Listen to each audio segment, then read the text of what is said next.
Pike's pushed more and far enough ahead. He's got out of line. Is now Pike going to have a go at Werrell? Don't push him off. He's in the championship fight. Jack Werrell chasing down Carl Jacklin. Further down, Rob Williams and Chris Barnes. Sensational run outside line now though for the heavy braking zone. Around the outside goes the Audi R8. Look how much Miller's come back into play. Exactly. Miller's still such up. He's not on second and change. All of a sudden, Miller's back in play.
Does he have it? Medeiros is going to get it. They're going to toss it.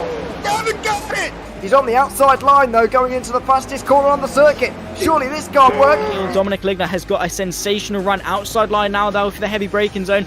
Around the outside goes the Audi R8. Look how much Miller's come back into play. Exactly. Miller's still such up. He's not on second and change. All of a sudden, Miller's back in play. Can Barry do it? Big Barry's going to do it. Big Barry!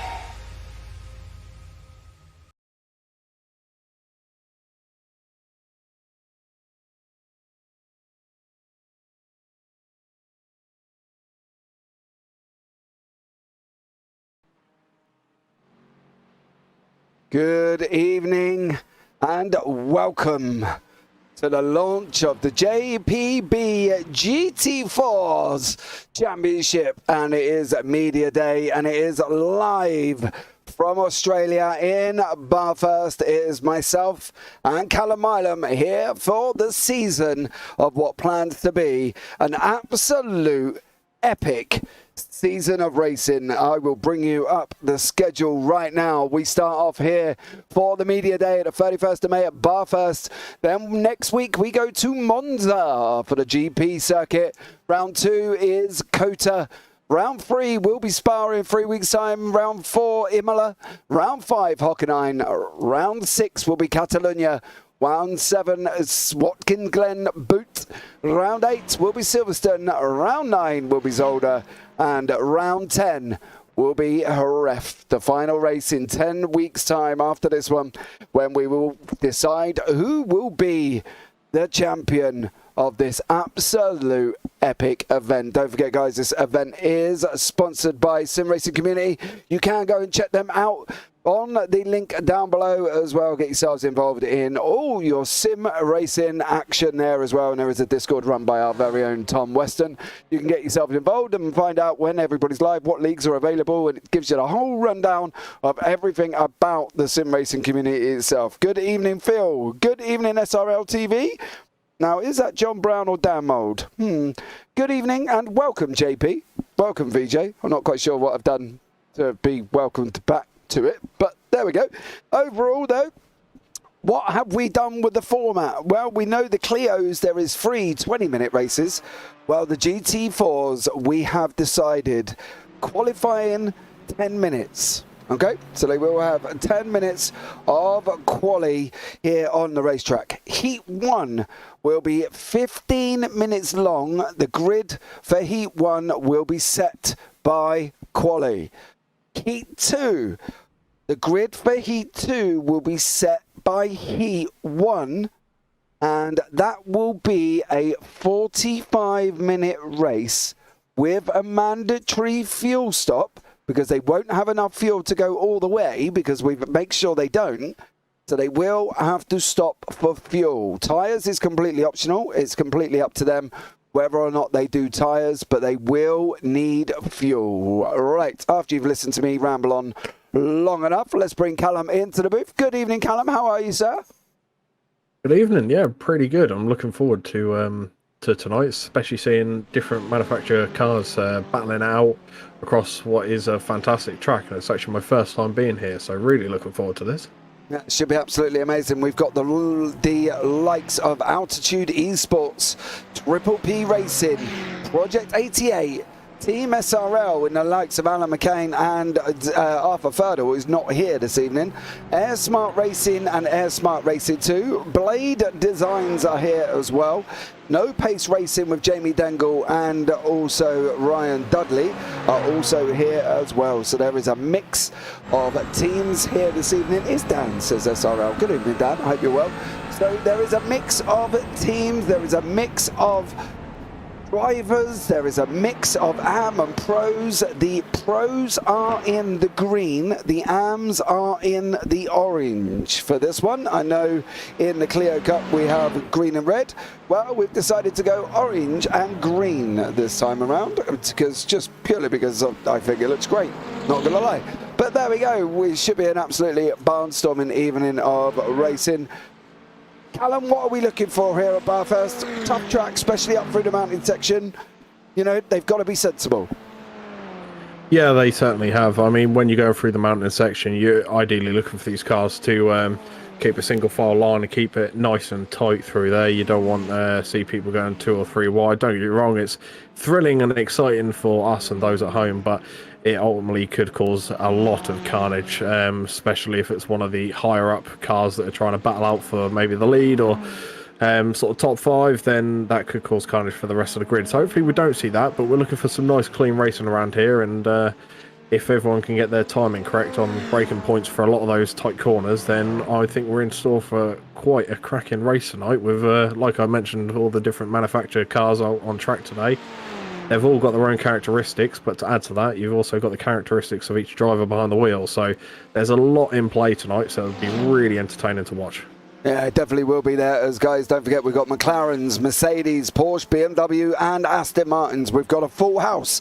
It's like going to the casino and getting lucky here this evening, as everybody here has picked multiple different cars. We've got 25 cars on track currently at the moment. There are still some spaces available. I know some people couldn't make tonight due to other prior commitments, but they will be here next week. So we should have a full grid of over 30 cars next week for the season opener. So that's going to be an exciting one as well. I'm hoping that will all happen and that will be nice and clean. But this week it is Bathurst, and it's one of the toughest tracks that I have ever known. You either love it or you hate it. Me personally, I don't mind it. But the only thing I do is drop in through the skyline, I pray at the top, and I thank at the bottom, because if I've made it through, I've had a good run there, Callum. Yeah, certainly. I mean, like I said, this is my debut at this track. I've seen others go around it plenty of times, though, and there's a little room for error, but I feel like a lot of the drivers I have spoken to that have gone around here, they do say there's a lot of luck and hope involved going through this mountain. So really looking forward to seeing how much luck and hope these drivers are going to have each lap around the circuit tonight. Yeah, definitely should be a good one there as well. Welcome in, Paul Racing. Bathurst action today. Evening all. Good evening, sir. Obviously, Robert Stotton. Good luck, Barnsey. But come on, Project 88. Fair one. You've all got your favourites, of course. So no worries there. Don't forget to, you know, get them in chat. Support your boys and see how you get on. We've got the likes of, obviously, Rob Williams here from Triple P Racing Porsche, and then we've got the Air Smart Racing boys with Triple P Racing Vantage, and then we've got Air Smart Racing 1 and 2. VJ, I was tempted to come flip an Aston, but I figured that the other guys wouldn't appreciate it. Well, no. We did have a chat. We had a little driver's briefing beforehand, and we did say that although as much as I would love you to start going too wide through the mountain, please don't. And if you do spin in the mountain, probably press the go back to pits button, because a 5-point turn through here is going to be absolutely horrendous for anybody that even remotely tries it here. We'll stay on board with Alan McCain, and he starts going up in his run here as well. It's going to be a very difficult run up through the mountain section, through 7 and 8 and 9. As he starts going around now, he's going to try and get on the power as early as possible. Slight little lift going over the bump. Get the car on the inside curb. Don't run wide because it is horrendous. Put it all to the left-hand side, and now you start braking. Bringing it down into fourth, third. Dropping it down into second. Aiming for the wall, almost like you're going to hit it. And then around again. And then down the bottom through 16. Through 17, dropping down into Forest Elbow, the left-hander. You've got to drop into that inside dip, and now you're running down Conrad Straight. A nice, big, long straight, so it should be good for the drivers tonight. Yeah, it should be really entertaining to watch, and especially trying to get these braking points and getting the power down at the correct point is going to be crucial for a lot of these vehicles tonight, with some of them being very back-end happy. I've had a bit of experience myself in the Aston Martin, and I have to admit that thing's very touchy, especially if you're used to other cars, whether it's slower or faster. I've done a lot of work in GT3s and tried to jump back in the GT4 Aston, and yeah, it doesn't work like that, unfortunately. So hopefully these guys have got a good amount of practice in, and they'll be able to counter off of that and bring us some good entertaining racing tonight. Yeah, I'm sure they should. Dan Babbage is new to the season. New to the series, so Dan is in the BMW, of course, with the Project 88 team there as well. So Dan is teamed up with Ryan Burgess from the Project 88 team. So these guys be battling it out together. Don't forget, there is AM and Pros, there is AM and Pros trophies, and there is AM and Pro teams as well. The guys currently pull at Sim Stickers as well. We'll be doing them for us, so you can go and check them out as well. Don't forget to also check out our other primary sponsor, simracingcommunity.com. Go and check them out and have a look and see what it's all about. It's there for all of your sim racing news, views, posts and news here across the sim racing world. They're run by our very own Tom Weston, who is racing here with his brother Danny. No, please no. And funny enough, that is Tom in front of us currently as well, in the number 10 Aston Martin there as well. So go and have a check him out. That'll be absolutely incredible. And some other great racing here this evening. I hope you are all well. Hope everybody is having a fine and dandy day. It has been very hot today, Callum, hasn't it? That has indeed. Well, not so much in my area, I have to admit. At the minute, it's well, for the whole day, it's been kind of cloudy and slight drizzle in the air in terms of rain. So, not been the nicest time down where I am, unfortunately. Oh, where are you? Down in Norfolk, my friend. So, yeah, not the nicest of weather today, but it's certainly not cold. So, we'll take what we've got. Nice. Well, I'm in Somerset. It's been hot down here. We don't get much, you know, sun, so we're making the most of it here as well. So there we go. We're coming into the last few seconds of practice. Oh, I thought he was going to send it then, Mr. Weston. That would have been interesting for Dan Babbage, spinning round. There is. I will say that I do know a bit about that Dan Babbage, actually. thanks to Robert Stoughton that's in the YouTube chat at the moment, and part of the Project 88 team, Robert Stoughton, and I've seen both Rob Stoughton and Babbage run in a GT3 endurance league, and watching them go around there, both of them are very quick, but Babbage's pace was off the charts. He's very, very quick in a GT3, so I'm very interested to see what he can do in a GT4 here tonight. Well, it's going to be interesting for him because of the fact that who we've got in the league. Arthur Ferdle, Mark Fletcher's here as well, Jordan Mileham, who was crowned the last BSC NASCAR champion, believe it or not, the Australian Jordan Mileham, and he's here seeing which cars turn left and right here this evening. So welcome in, Jordan. Thank you so much for joining us. So it's going to be very tough for a lot of drivers, I think. I think some have come in with high hopes and think that they are going to be able to, run away with it a little bit and, dominate it. But it's going to be tough for everyone. I think the AMS is going to be very close as well, because we've got the likes of like Derek Crowther, Roger Morton, Danny Weston. They're all going to be battling it out here. Ooh, not a great start for Mr. Ryan Dudley there, unfortunately for him. Gone round early on in Quali, as we've got 10 minutes of qualifying here as well. So I think the whole series is going to be really close. I'm expecting some nice close racing and some nice action here on track as well, because I think it's it's going to be a good one. Looking forward to this. Yes, for sure it will be. I have to admit, looking at these cars going around already, I've got the biggest smile on my face watching these cars go around. A bit of a kiss of the wall there with Chris Barnes. But yeah, looking forward to watching these cars battle out, because it's not like some of the other series you have where it's all the same car going around all the time. You're going to see different manufacturing cars sizing each other up, and we've seen names out there that certain names are quicker in series and things like that, where all the cars are the same and things. But whereas when you've got different manufactured cars, I think a bit of that goes out the window. And I think we could be, especially this season with these GT4s, we could be in for a couple of surprises from a few underdogs, I reckon, this season. So I'm looking forward to that, and really cannot wait to get this racing underway tonight. Yeah, definitely. There is obviously no points on the board here this evening, because obviously it is the media day. It allows me to make sure everybody's got what they need, and Stefan Mellis currently hasn't got any decals on his car, but we'll talk about that after Mr. Mellis as well. As anybody that knows from the Clio, I'm a bit anal on decals. I don't know why. It just makes everything look sexy and pretty.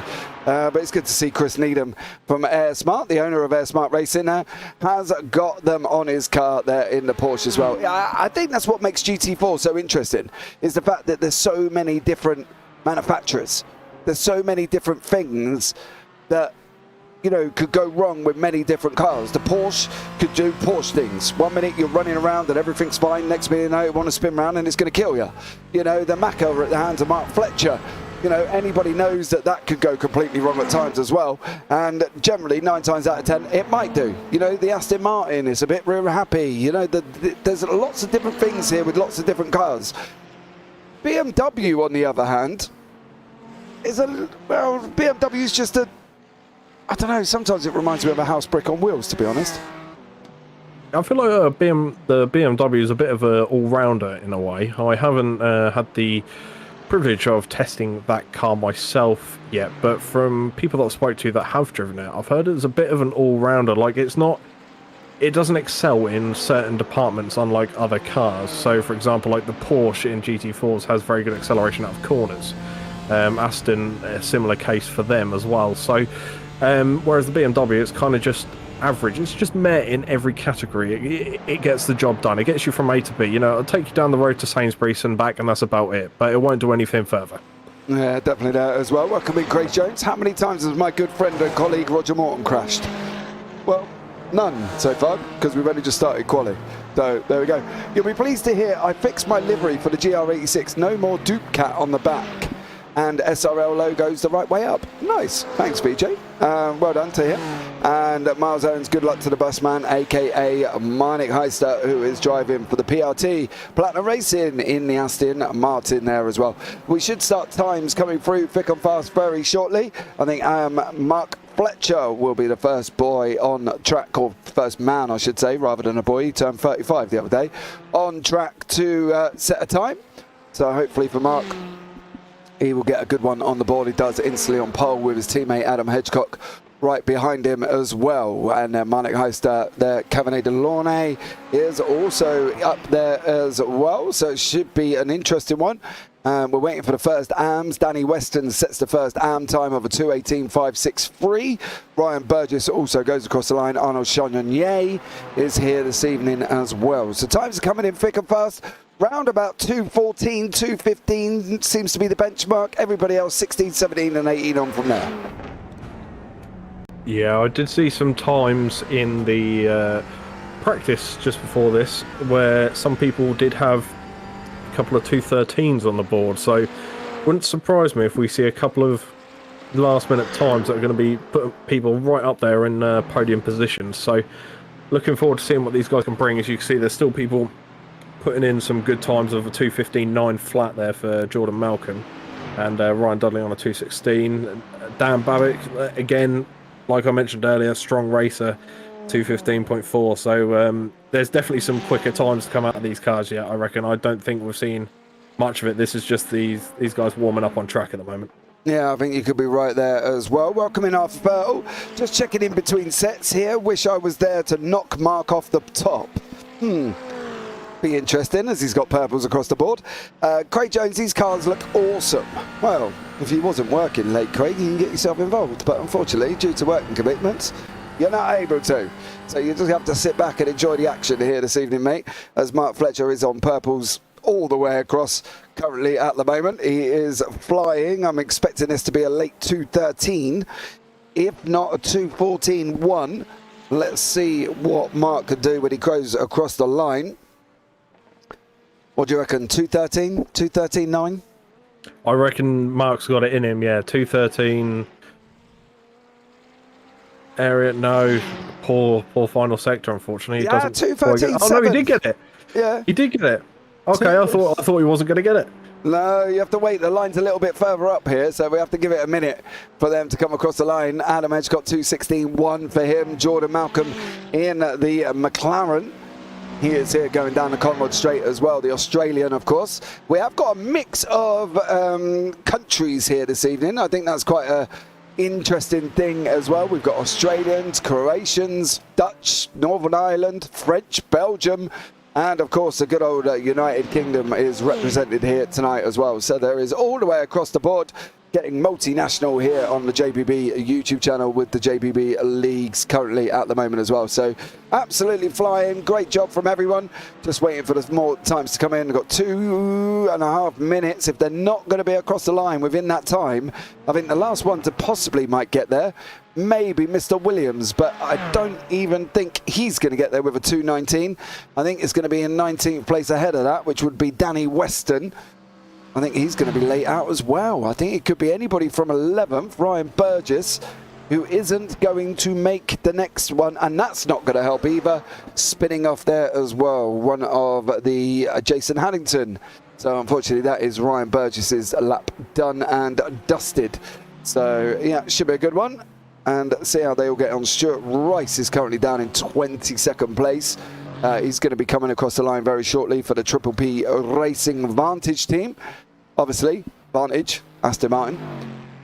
There we go. I like it. I like it. Yeah, they've done well with team names, didn't they? What's Stuart Rice going to put on the board? Nothing. He must have had a little love tap of the wall that instantly, obviously, cancels out his lap time. So no improvements by Mr. Fletcher. There is improvements by Adam Hedgecock in the first two sectors here as well. But I think that's the thing in Quali here. If you tap a wall, you get a 0x, but you instantly have your lap invalidated. Yeah, it's not ideal, I have to admit, but it's unfortunately it's when you get tracks with these walls that are a lot closer to the track than most others. That is the risk that you're running, and you've just got to be even more on it than what you would at the likes of, say, Silverstone, for example. You know, you've got quite a while for the walls, but also like off tracks they're a bit more, I'd say, difficult to get in a way because Silverstone's a lot wider. But when you've got things tracks like this where it's a bit more narrow and the walls are a bit closer, you know, there's a bit more pressure on you. I think there's a lot more that could go wrong. As you can see there, the pressure getting a bit too much on the exit of that final turn there before crossing the line. But it's just little scenarios like that. If a slight lapse in concentration, and that's it, you've lost everything you've built up. Yeah, definitely. Jordan Malcolm here got screens and purples on the board. Craig Jones there. Have you spoke about BDLV? Well, the next BDLV event has been decided. June the 11th, 6 hours at Watkins Glen. If you want to get yourselves involved, you can. Discord link down below. Join the JPB Discord and select the BDLV role, and then you will get the role, and then you will be able to enter in the race. You can sign up online at JPBroadcasting.com, and then you'll be able to check out the BDLV page and get yourself involved in that one. Right, let's run you up through the grid. Here this evening it is Mark Fletcher in first place, Jordan Malcolm in second, Dan Babbage third, Adam Hedgecock fourth, Chris Barnes fifth, Marnik Heister sixth, Alan McCain seventh, Derek Crowther eighth, Cabernet Delaunay ninth, Ryan Dudley is in 10th, Ryan Burgess in 11th, Stefan Mellis is currently in 12th place. Arnold Chagnon 13th, Tom Weston 14th, Roger Morton 15th, Martin Sampson 16th, Chris Needham 17th, Stuart Rice 18th, Stuart Gibbons 19th, Danny Weston 20th, Jamie Dengle 21st, 22nd Rob Williams, 23rd Turno Ornaments, and 24th is Jason Haddington. So there we go, up and running once more here this evening. And let's see how these guys get on. There is obviously a little bit of a pace lap to allow it to go green under these obviously pace car conditions just before the end of coming into the right-hander of Conrad here as well. So it's going to be an interesting one here. Callum, who do you think is going to win?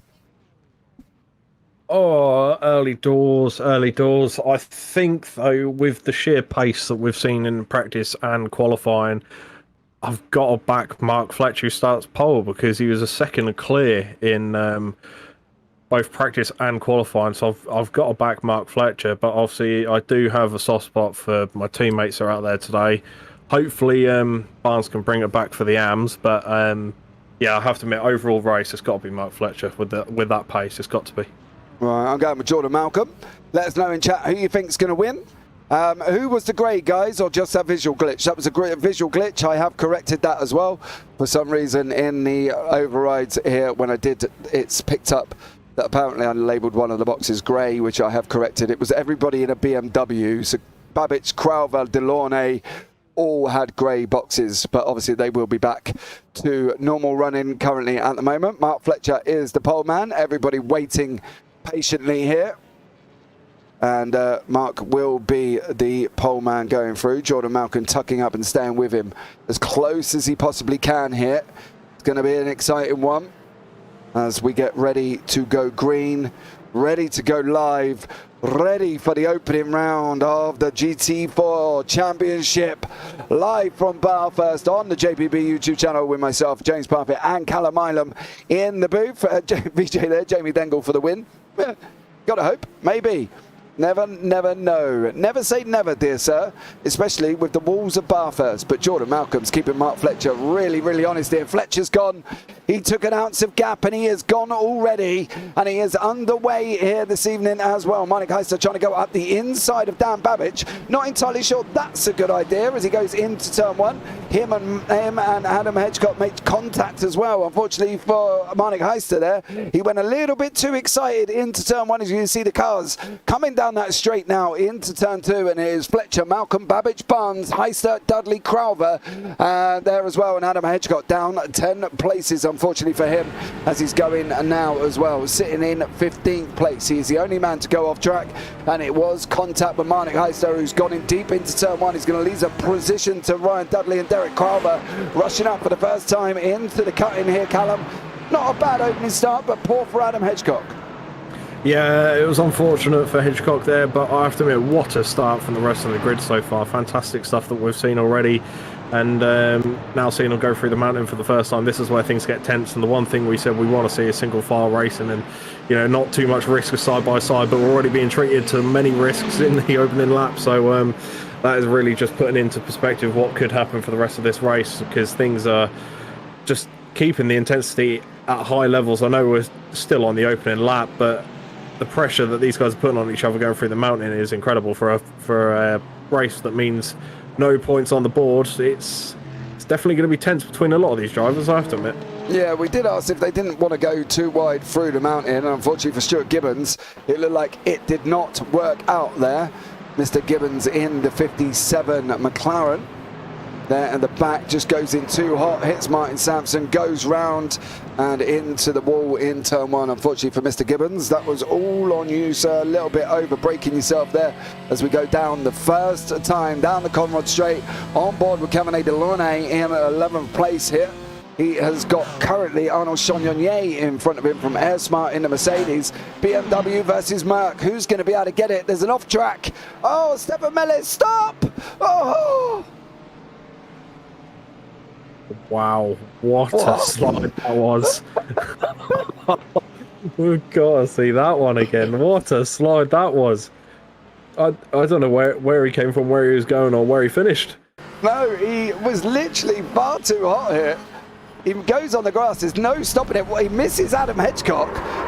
Oh, I might want to have a look on that on board from Mr. Hedgecock, I think, because that could be an exciting one. There is Mr. Hedgecock there. Adam's on the inside. Watch from the left-hand side.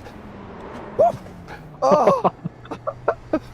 Stefan Mellis goes and manages to get through as well. Tom Weston went off track at the same time, but boy, oh boy, brown pants moment there for Mr. Hedgecock as Stefan Mellis went a little bit too hot and hit the grass, and unfortunately there's just no stopping the car at that point. And that was running down Conrad as well. That was just absolutely incredible from him. But this is the battle down in 11th and 12th. Cavani Delaunay and Chagnon battling away quite nicely. Mr. Rice and Mr. Dengle fighting it out as well. And also Mr. Williams is having a battle with Mr. Haddington. So there's a couple of battles all the way through here as well. And Danny Weston has just cleared Jamie Dengle and is now setting after Adam Hedgecock, who's in front of him as well. So yeah, it's going to be a tough one for these guys, and one that we're looking forward to. Stay tuned as we've got about 11.5 minutes remaining, and it is Mark Fletcher from the Altitude Esports just out in front at the moment, absolutely flying. I think, Callum, absolutely flying. Yeah, there's no other words to describe it, really, James. Nothing at all. I mean, he's head and shoulders above the grid at the moment. You can see that 2-second gap coming in clutch for him there, but the pace we've seen in practice and qualifying, Fletcher's just got the strength to carry it going, and when his head's down like that, and there's just no stopping that pace. There's nothing you can do to defend against him either. So if he's in your mirrors, I mean, the best thing you can do is just let the guy go by and see if you can hold on to the back of him, because the pace is just insane in that McLaren here today. But I have to admit, I think it will be entertaining to watch the next couple of races with Fletcher in and see if that pace can carry forward throughout the season.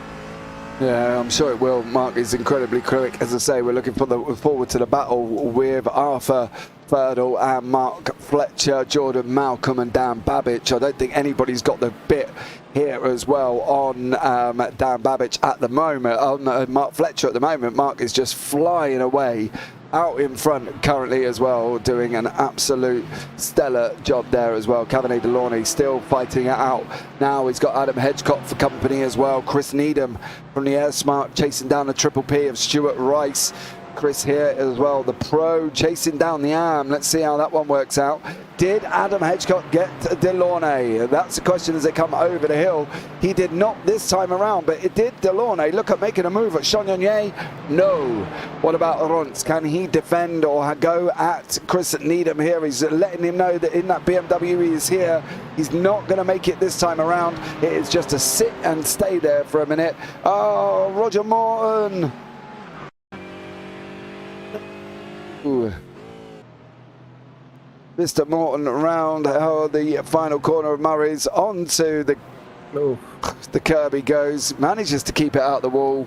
Stellar job for that one, but unfortunately for him, he has gone round. But Ormond's here and Needham battling their way up in through the mountain section they go. Very, very close here. Let's see how they go. Oh, cool. That BMW looks a little bit wriggly here this evening. Yeah, noticing it's slipping and sliding in a few places, which is interesting. I've not seen that before from the BMW, so it must be a tricky track for any of the BMW drivers out there. As you can see, the back end slipping out slightly then on the exit, but so far managing to hold it pretty damn well. I have to admit, I'm very impressed with what I'm seeing so far. It's Ryan Dudley in the Mercedes. He's just about to go up the inside of Barnes. He's going to try and run him down here as well. Is Barnes going to get that Porsche stopped? No. Yes. Maybe. He did do there as well. Barnes, he held on to it. He's hugging the inside line as these guys go down into Murray's corner, the final corner on the circuit. We've got the Triple P of Barnes. We've got the Mercedes of the No Pace Racing team here under the hands of Ryan Dudley. That BMW just looks like it's got a lot more gruff. Oh, I think you might have had that, mate. If you got up the inside, I think it's possible we may have had that one. Not going to lie. Yeah, you can see the size difference as well. Just another thing to note between the Porsche and the Merc there. Like the size difference in the cars. Merc's so much wider, and there's an Mark accident Heiser on the grass. Oh, Heiser on the grass. He's now under attack from Crowther. Oh, he loses the position there, but Mark Heiser on the grass. Unfortunately for him, spinning it up. 7.5 minutes to go here. And it's close through the top guys in on track. 3rd, 4th, 5th, 6th and 7th. All very close together here as well. So looking forward to this coming into the last 7 minutes. Yeah, that move will prove perfect for Crowther, because that now puts him in the back of the battle, really, for, obviously, you can see P1 and 2 there for the AMS at the minute. Chris Barnes and your man in P2 for the AMS, Dudley. You've got Crowther, obviously, just behind a little bit there, but that puts him into the battle now. He doesn't have a pro in between to get in there within the top 2. Yeah, definitely here as well. Don't forget there is no reverse grid. Where they finish in the sprint is where they will start for the 45-minute feature here as well. So the positions, every position is vital currently at the moment. And we can have a look at what they've gained. You can see Dudley's up 5 places, 7 for Weston and Dengel. Orleman's up 5, and Haddington and Williams up 4 and 3 respectively. So a lot of climbers here, Callum. People have made a lot of positions. Yeah, a couple of early mistakes from a couple of cars, but not really many. So a lot of the overtakes that people are actually getting aren't freebies. They are times where these cars managed to either get the drafting nailed or get a better exit out on some of the other cars, because remember, like I've touched on a couple of times now, the characteristics of these cars are different between each manufacturer. So some do have slightly better acceleration out of corners than others, and others have better cornering. So it all comes into play, and I think that's one good thing about this season as well. We're going to see a lot of overtaking, and it's really going to make things tense throughout this season. So I'm really looking forward to this. Chris Barnes just got overtaken by Ryan Dudley there. Dudley is now up into 4th place. Don't forget there is promotions and demotions, so we will work on it after round 2 to see who, if anyone, is in the wrong position. Obviously, if Mr. Dudley runs away with it in the AMS as well, we will look at, obviously, the situation with that one. Ryan Burgess has got Arnaud Chagnonier climbing all over the back of him, and if you look in the left-hand side, you can see Caveney Launay making the moves as well. So we've got Tournament and Oremans and also Needham side by side. Is this going to be Oremans' chance? He's not going to... No, he's definitely not going to try that. That's just crazy if he had to go with that. But Barnesy still battling away here as well, doing a fine job, Callum. Yeah, doing a fantastic chase job from Chris Barnes there on Ryan Dudley, and he's I know Barnes very well, and he's not gonna let this man go at all. He's not gonna let him ride off into the sunset easily. He's gonna be dialed in into his headset there, and he's really gonna be trying to crack down on this time and get this position. I know he does get very he criticises himself a lot while he drives, shall we say, and has a lot of road rage with himself. So hopefully he can keep his cool and just try and get the pass on Ryan as soon as possible, because we are coming up to the last 4 minutes here in this race, so there's not much time to get the job done. No, definitely not. I don't think he's going to get him this time. I don't think he's close enough. I think that pace of that Mercedes is just going to be too much for him, and I don't think he's going to be able to get him here as well.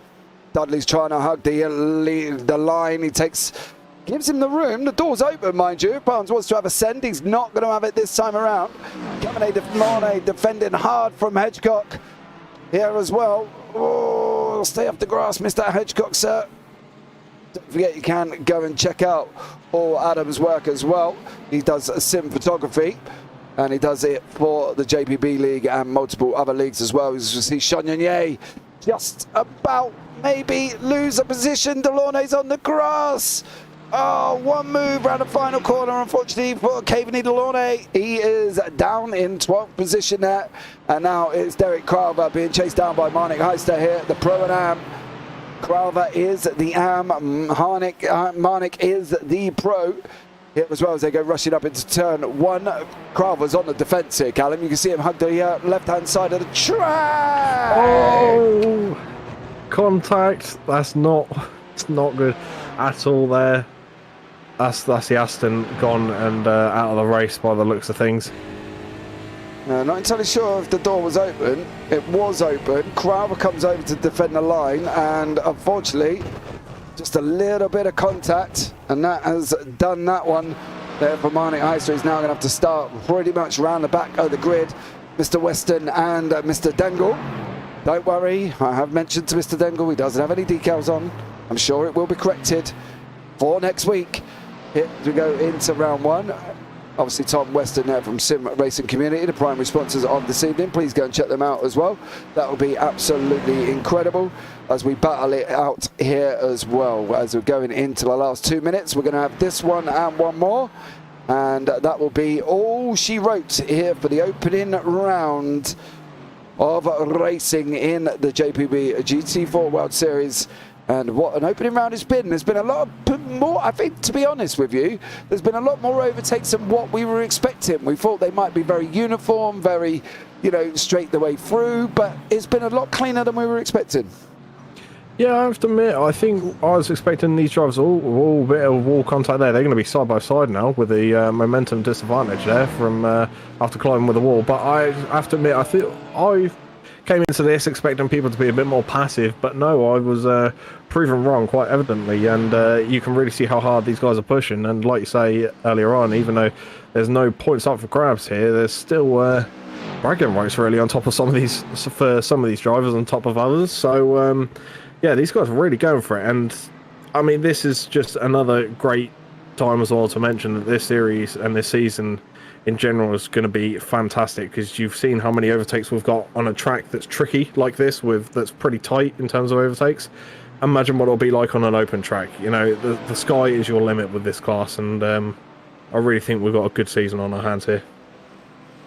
Definitely have, as we go over the line for the final lap here with Mr. Hedgecock is tucked up in 10th place there. Crowther is defending hard from McCain. McCain in the Mercedes, Crowther in the BMW.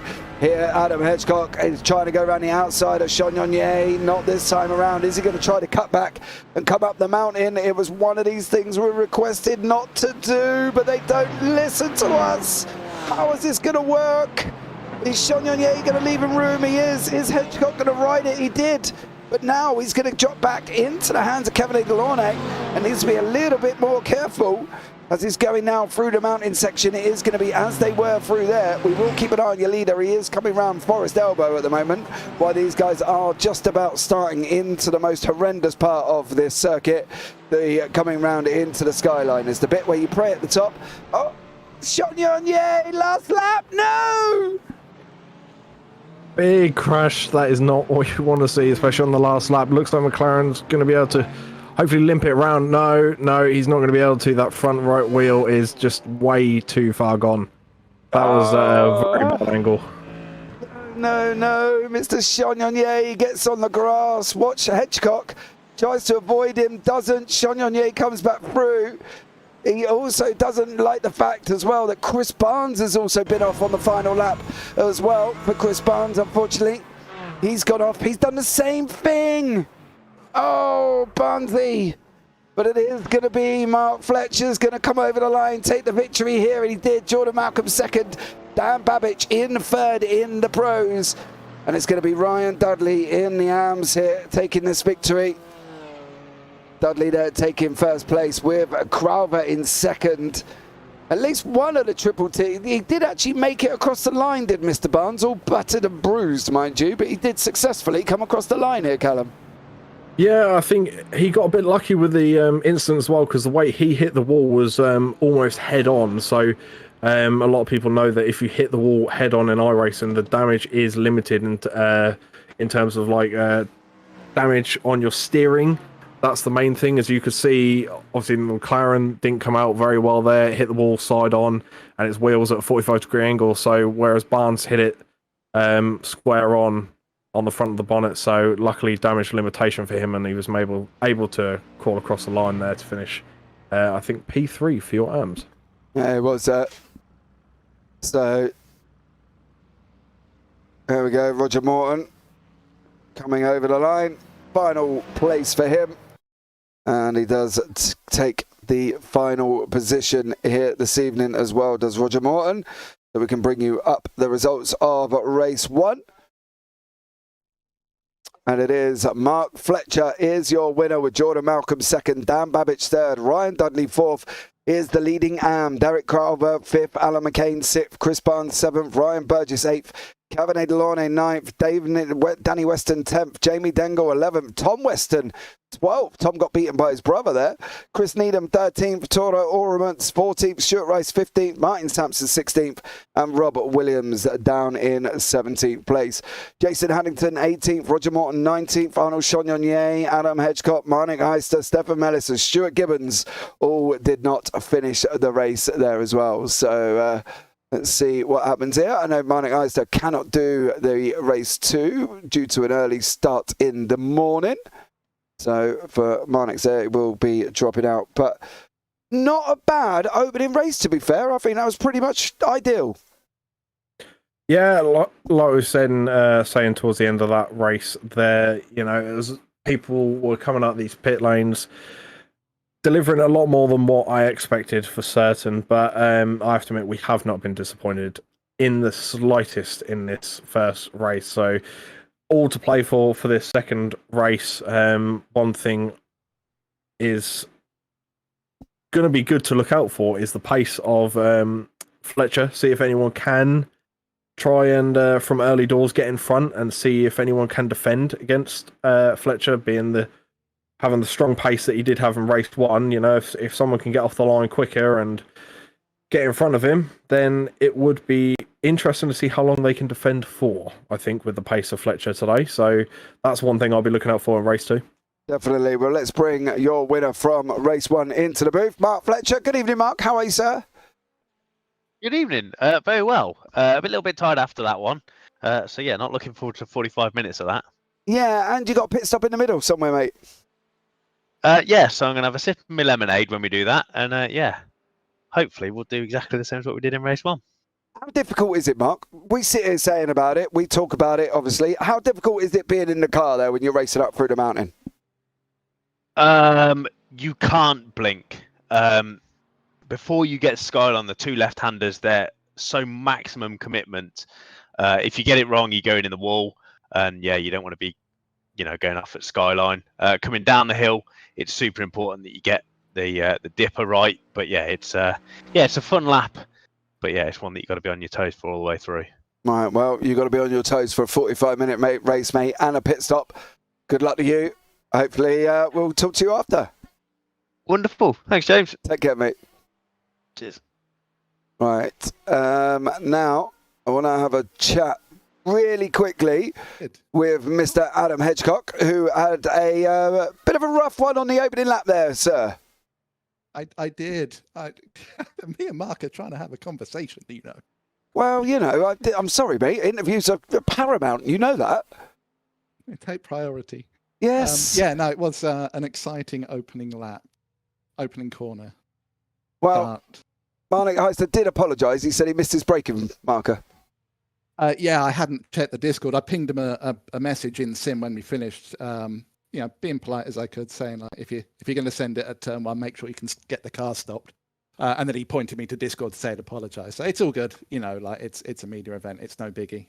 If it was round 1, then me and him would be having words out the back of the garages. You know what I mean? Oh, fighting talk there as well.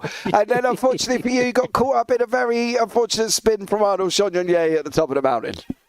Yeah, so unfortunate because in practice and in quali, I had pace, but I got stuck behind this battle.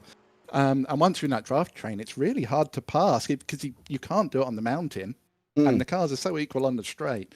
But yeah, unfortunate. He had a couple of wiggles on the way up. I think he was feeling the pressure. He skimmed the wall a couple of times. That's because he knew it was you behind him, mate. That's what it was. To be fair, I'd be scared if I was behind me as well. Right, mate. I'll let you and Mark have your conversation, and I'll catch up with you maybe at the end of race 2, bud. Cheers, chap. Take care. There you go. That was Mr. Adam Hedgecock. How the man who ate. Please, how about we do this? We have a deal, Mr. Dengle. You try and explain that one, and I'll just sit here and say, please put decals on your car for round 1. How about that? There we go. Nicely resolved there with Mr. Jamie Dengle as well. So we're now coming to the end of the warm-up. We'll wait for the grid to be coming up for race 2, and there it is. Hopefully we'll have no grey bits this time, and we haven't.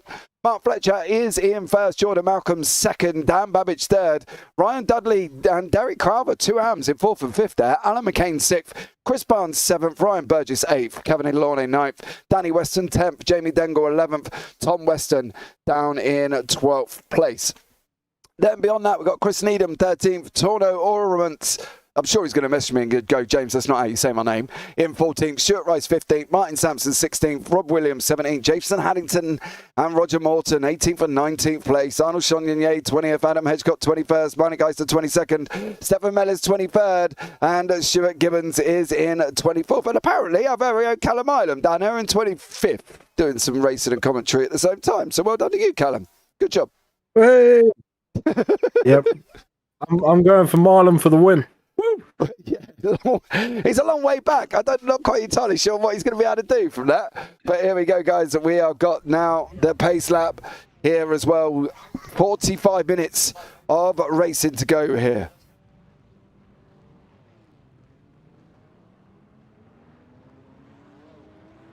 One thing that will be interesting for these guys is tyre temps.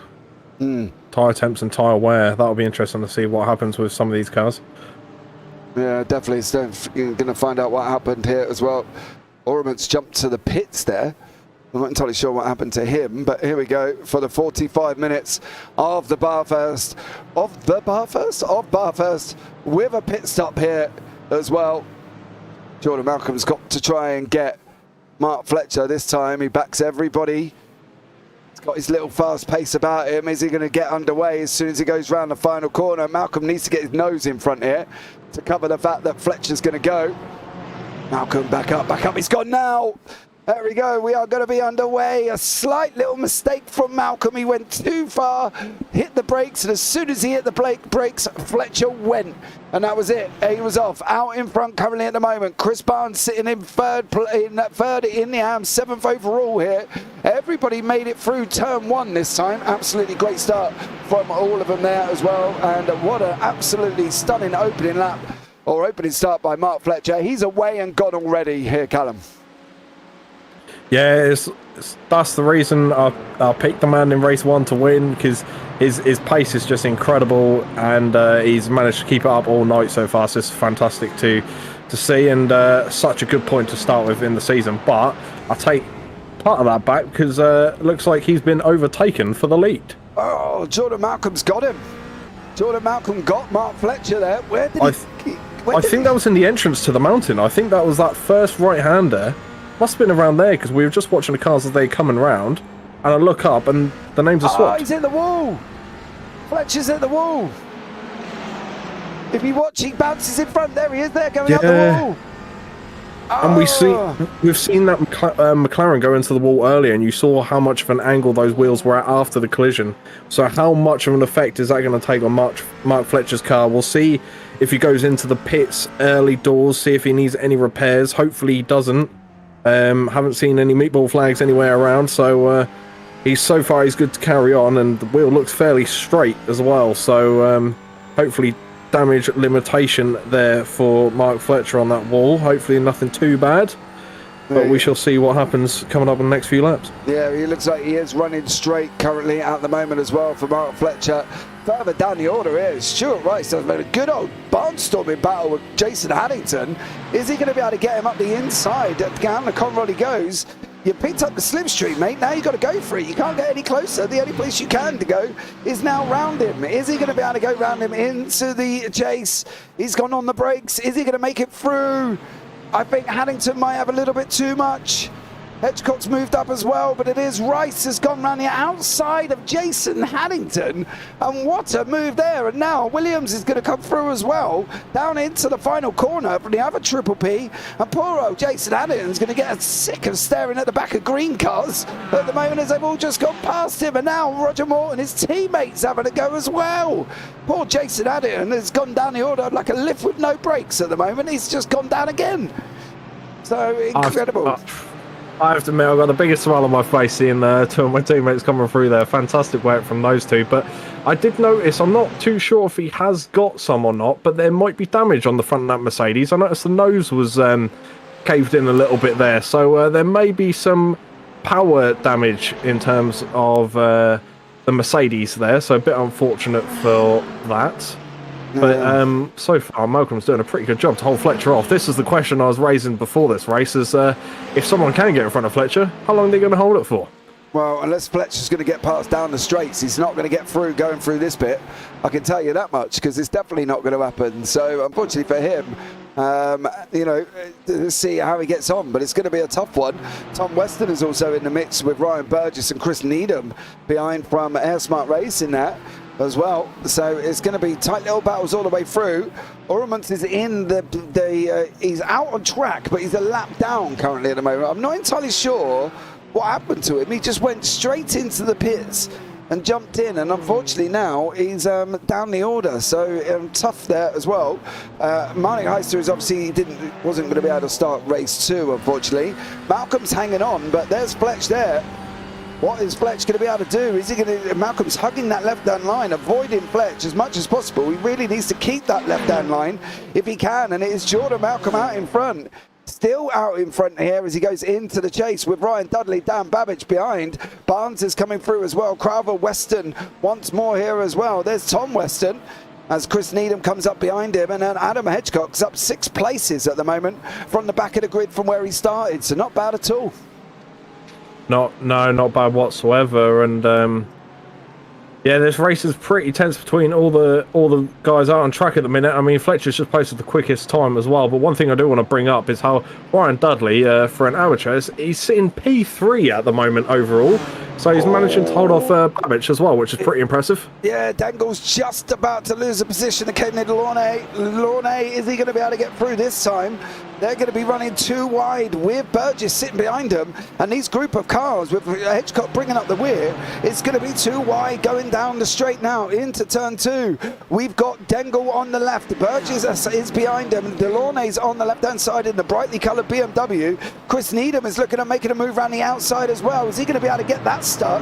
I don't think it is. It's going to be Delaunay who's going to come in front of them, currently at the moment in 9th, and then Delaunay, Dengle, Burgess, Weston, Needham, Chagnon and Hedgecock all fighting it out for this middle part of the order here. Roger Morton has gone off track, unfortunately, is down there now sitting at the back of the field, but it is still Jordan Malcolm leading away from Mark Fletcher, and unless Fletcher's got damage here, Callum, he don't seem to be able to get past him. No, not at all, but I think Malcolm, you know, even with or without damage, you can't take anything away from Malcolm. It's been a superb defensive job so far. Placed that McLaren very nicely on the track and very strategically as well. You know, there's a bit of worry as we saw towards the end of the last lap. We thought maybe Fletcher was going to sneak past around the outside of the turn that they're approaching at the moment, but luckily he didn't for Malcolm. So, yeah, superb job so far from the leader. Definitely is it. Once again, Fletcher's coming up behind him down the straight. Is he going to be able to get him down this Conrad straight there as well? Fletcher's getting closer, he's getting closer, he's getting closer. Malcolm's got to go to the left, or Fletcher's going to make the use of it. Not this time, doesn't get through. Adam Hedgecock's trying to have a go at Chagnon. They've dropped Stuart Rice. Hedgecock is the last one in this battle that goes from 14th to Danny Weston in 8th currently at the moment. No getting through there. There goes Danny Weston. Adam Hedgecock's not going to be able to get through. And then further down, we've got Jason Haddington having a go as well. Oh, Tom Weston's had to jump back to the pits. Mr. Weston from Sim Racing Community Ormond is trying to get out of the way. He's stuck in between a rock and an hard place here. He doesn't know where to go. Do you know, you're right about that car. Yeah, I was just looking at that again, and that really has been caved in on the front. Right on the front centre. Look at the bonnet placement there. Yeah, it looks like he's hit a post, doesn't he? Looks like the kind of damage. Car's wrapped around it. Yeah, it's like the damage my missus would do on a car and declare that somebody's hit her in the car park. You know what I mean? As it taps the post and puts a dent in the front. But let's have a look at what Weston got up to. Oh, as soon as you go on board and you see the mountain, you just think, no. There wasn't contact. You can see Needham in the left-hand side. Oh, Weston, all on your own, sir. And that's three places for Hedgecock there as well. Fletcher still closing it all over the back of Malcolm. Williams is, well, he cleared Sampson, but I'm not entirely sure if what that was there. We'll have a look now. Was that Sampson getting hit by Williams? No, there's still gaps. I don't think he touched him, you know. I've got a funny feeling Sampson's done that all on his own.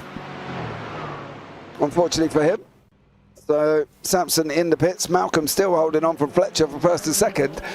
Get in there, Jordan. Do it for the BSC, says Arnold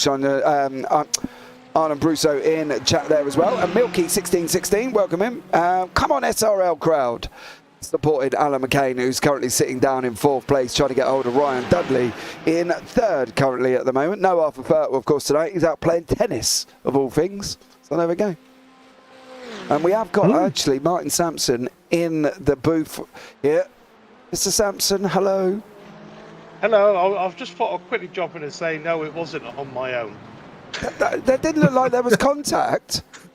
Yeah, he started losing the back end and went to the right a little bit and caught my front end and broke my left front. I'm having a look now. I'm on it on the chopper. Oh, minimal.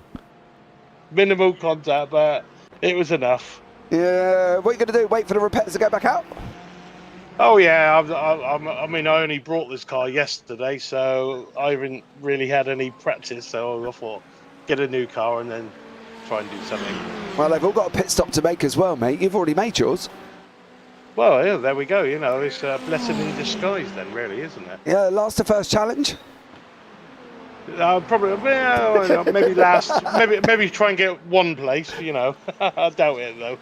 You have a go, mate. All right. Well, thank you very much. I'll catch you later. Take care. Well, there you go. The minimal of touches there, Callum, and it was minimal as we join the battle of Dengle, Needham and Hedgecock and Burgess here as well. These 4 cars still separated by not a lot, as is Ormontic, who went to the pits after on the pace lap, has made his way back up into 16th place. Stellar job from him, chasing down Mr. Williams now as well, so there's no slouch in that BMW currently. No, it's fantastic from him. The only thing I can think of that he done at the start is sometimes what me and Barnes used to do. This used to be our endurance tactic, or for the 45-minute GT3 races especially.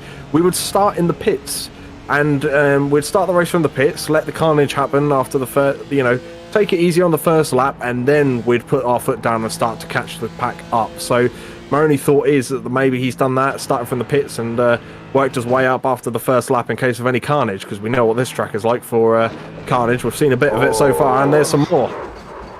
The other Western is out. Unfortunately. Danny Weston's gone. Where is Chris Barnes? Chris Barnes has done something as well. Oh, the same thing! Oh! Ooh. Crowther got very, very lucky to get through that gap then. Wow. Chris Barnes. The mountain claiming victims this evening. And it is now Stuart Rice. He is going to be coming over the hill with Ormonts not too far away, and also Mr. Williams as well. Williams on the left, Rice on the right. Rice on the right. Say that one when you've had too many to drink. He's coming down into the chase now. And, oh, Williams taking no prisoners there. Takes the nose off Mr. Rice as well. And it is still Malcolm out in front, being chased down here as well. Gibbons is in the action. He's now caught. Oh! He's just lifted Ormonts in the air. Wow. Okay. I'm speechless. I'm sorry. I'm absolutely speechless. Bit of blinking going on. Oh, he's braked early as well. And he's just been punted up in the air. I think, oh, he blinks again. Oh, he's on the brakes. He braked very hard, very early though. Very hard for the position of where he was, which is a bit odd. Oh, man. Very, very difficult there to judge that one. He was on the brakes really, really hard. And unfortunately for Gibbons, he just had nowhere to go. Tough one. Yeah, very unfortunate. I mean, when it comes to blinking, especially on iRacing, there's nothing you can do. Neither you or the driver blinking, you know, it's out of both your hands, so you just got to hope and pray. A bit like what they're doing up the mountain at the minute, a bit of an off-track there for the Aston. And it seems to be a common occurrence on that part of the track, James. It seems like a lot of people are struggling to maintain their cars around there at the moment. Yeah, I think once you run, the problem with that curb, the way it's described in the world, or the way I've described it, maybe it's just me, who knows, it's like Velcro. Once you get on it, you can't get away from it. And the problem is it sucks you in, then your front wheels go onto the grass. And as we know in iRacing, the grass is just, well, it's like Bambi on ice once you start hitting that. And then you're just locked in, and then the only thing you can see after that is what Chris Barnes saw with that big looming wall coming towards you. So it's a non-stop kind of roundabout that once you get on that, you're stuck. It doesn't let you back off. That's the hardest thing with that curb. It just doesn't allow you back off that bit. And once you're stuck on it, you're stuck on it. Yeah, 100%. And one thing I have noticed is Babic has overtaken Ryan Dudley there in the background, and Ryan Dudley has just posted one of his quicker laps of the session as well. So he's putting the chase straight back on. Bear in mind, this is a pro out in front with an amateur just behind, but I tell you what, Dudley is racing way stronger than an amateur at the moment, and they're going to go side by side up into the mountain. Yeah, I think that could be a change earlier on there, because the fact that Dudley has got that Mercedes hooked up and the way that he's performing at the moment, that might be off track. Oh no, McCain. Collision. Alan McCain, did Craver make it through? That's the question. Did McCain do this all on his own? I think he did. He did. He spun it all on his own. He hits the curb, round he goes. Did Craver get through? Oh! He got through with a wall tap. Oh. His wheels aren't bent by the looks of it, so Crowther should be okay to carry on. I have to admit, though, out of all the cars I've seen out there so far, Alan McCain probably has one of the nicest looking liveries, in my opinion. That green stripe on there is really, really eye-catching. Yeah, definitely is. Hedgecock all over the back of Needham. He just can't get him through the mountain section at the moment. He is all over the back of him here. Trying his hardest, is Hedgecock. He's just got nowhere to go. He's up. What's he up now? He's up 10 places. One of the biggest climbers was Stuart Gibbons, and he just can't get through. Malcolm is Hedgecock can't get through either. Oh, this is going to be tense between the top two, though. Oh, is the door too far open? Oh, Malcolm's letting through. Malcolm there with Fletcher's gone. Oh, Williams, Rice and Gibbons all crashed. Oh no! Does Rice go round on his own? He hits the wall on the brakes. Williams got nowhere to go, and now they're all parked behind Stuart Rice. It's very unfortunate. It's positioning. Unfortunately, you know, Stuart Rice goes round, but you weren't kind of expecting it because he had a light wall tap. Didn't look like enough to send him round, but unfortunately, then just a bit too much gas going through the corner again, and two cars behind instantly stuck in a T-bone position. Yeah, not your boys there. Not ideal. As I sat there now for Stuart Rice, unfortunately here. Burgess is still trying to have a go at Dangle. Needham still having a go at Hedgecock here. So Ryan Burgess still once again battling it out. What can Ryan Burgess do? Well, the only thing he's going to be able to do is see if he can clear off away from Chris Needham. And there is Needham behind him. Currently at the moment, as we watch Hedgecock, is he going to be trying to go up the inside of Needham, coming up over the hill? Into turn 2 we go. The left-hander Griffins. Needham's come right in. Hedgecock's going to take the inside line. We're looking at it on board. You can see it here, the side by side. Oh, coming up to the cut-in. Adam Hedgecock and Chris Needham. Are they going to make it through? It is. Hedgecock's got through. There we go. Bird's eye view of the overtake on the rear wing of Ryan Burgess there. What an absolutely stunning job. Stuart Rice has crashed again and has gone into the pits this time. So whatever he's done it permanently. And unfortunately for him, he is now out. But that is an absolutely stunning move. And Dengle still fighting away here with Ryan Burgess. That was a nice overtake from Hedgecock. He went up the inside, job done. Yeah, made it look really simple and made it very effective and efficient for his racing as well. You know, you don't want to be using any or too much extra fuel and things, and too much resources for overtakes when you don't need to, like rubber and traction. You don't want to use too much of anything really, so get the job done as nice and quickly as possible, and that was a prime example of that. Hit a wall contact there for Dengle. Dengle at the wall. Babbage is gonna, Burgess, sorry, is going to go through here as well. They're swapping back with Weston and Mellis. I'm not entirely sure what went on there, but they swap positions. Dudley is still got Babbage climbing all over him. Babbage is going to go again up the inside, leaving room. He's coming. Oh, Dudley's off, I believe. He's off. Oh, no. Ryan Dudley is stuck behind the timing tower there. Here he comes. Side by side again with Babbage. Round turn one. These guys are having a barnstorming battle, and Dudley's putting on a show here. Yeah, fantastic racing from Dudley. I was saying how I know Babbage is very quick in the GT3, so I have to admit I've been very impressed again today in the Project 88 car there, BMW, chasing the Merc of Ryan Dudley. And yeah, these two are having a superb battle. The only other battle that rivals this is obviously the battle for P1 and 2, but we're being treated because it's P1 and 2 fighting, and then you got P3 and 4. So yeah, wherever you look really, you got some battles. That's just the top half of the table, and there's more throughout, but these two are putting on an absolute show for us tonight. We've got Hedgecock and Dengle battling away as well, so it's still going off further down. Mr. Hedgecock there, we heard from him after. He's just going to try and get up the field. As he generally would say to me, I'm on target, lad, I'm on target, as he's always on target. I don't even know what that target is, but whatever it is, he's always on it, is Mr. Hedgecock. So absolutely stunning job from him, battling away with Ryan Dudley here. And then Jason Haddington is chasing down Ormond, of course, who got scooped up in the air. Now, I want to pick up on what John said. I'm going to call that overtaking technique the Bavarian scoop, as he, I'm sure he's going to tell me how to say his name properly at one point. Urumets, maybe, there as well. But Dudley and Babbage are still going at it. Babbage again is locked up behind him.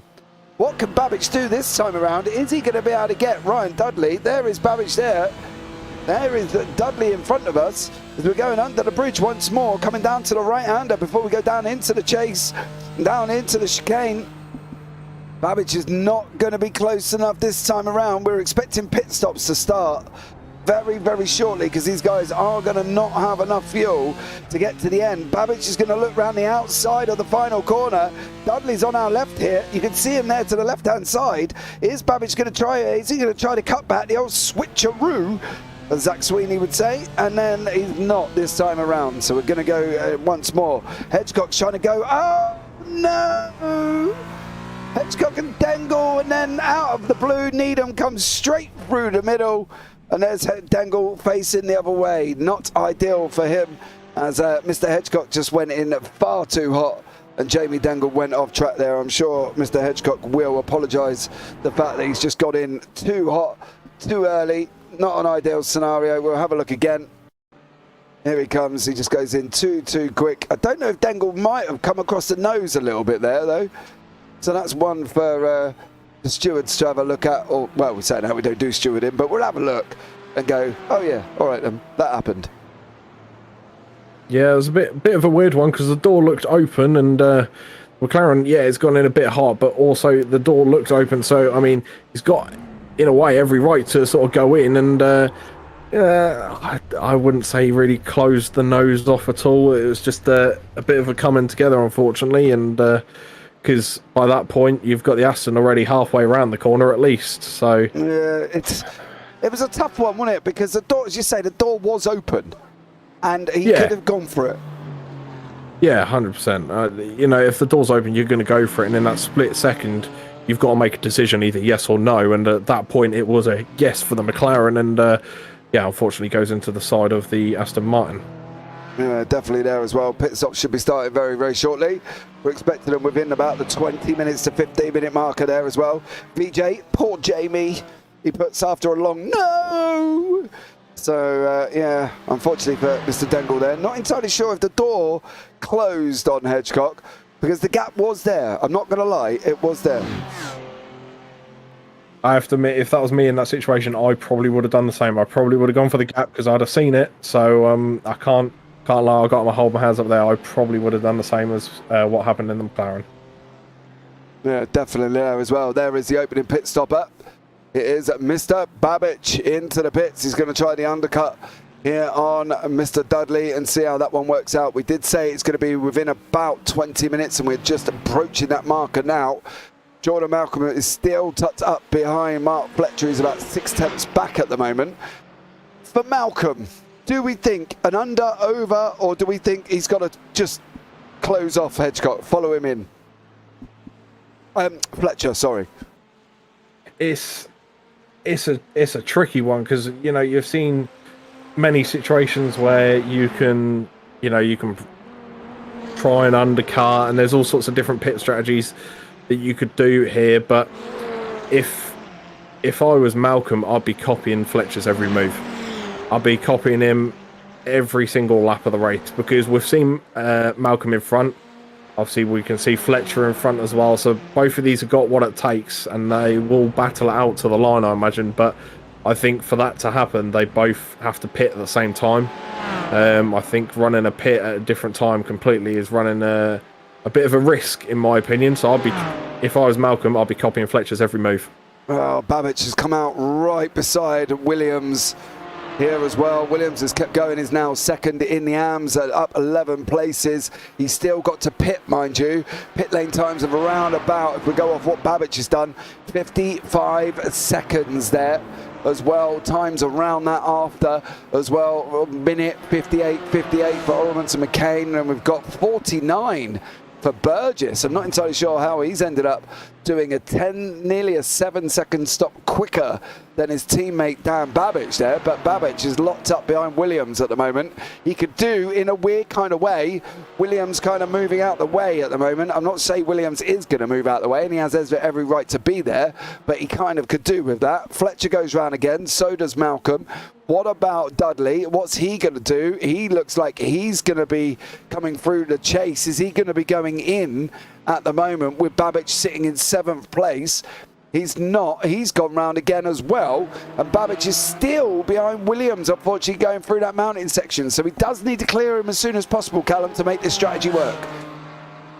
Yeah, 100%, and we're down to the last 20 minutes as well, so we're not towards the end of the race yet, but we're going past the halfway mark, so we need to get things happening soon in terms of those that haven't pitted yet, and try and really get these tyres working to their full capacity as soon as possible. As you can see, Dan Babbage taking the lead there ahead of Williams, nice and easy, getting the job done nice and quickly as well, not losing any time to that overtake, which is very key in endurance races, especially with cars coming out just ahead of you and let's say interfering with your racing line, as we see another BMW come into the pits there as well.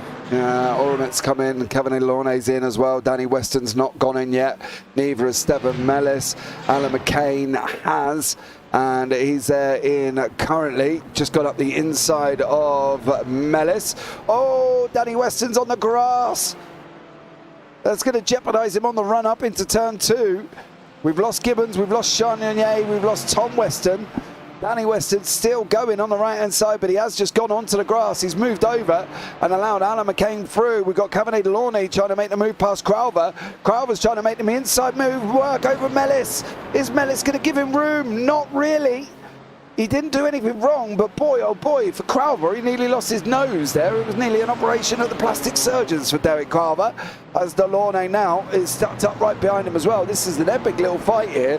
We've got the mixture of McCain and Weston, who haven't pitted, and we've got the likes of Stefan Mellis, and Derek, who hasn't pitted, and then we've got Derek Crowther and Cabernet Launay, who have pitted. So it's mixing it up here as these guys are now battling it out. What's going to happen with 1 and 2?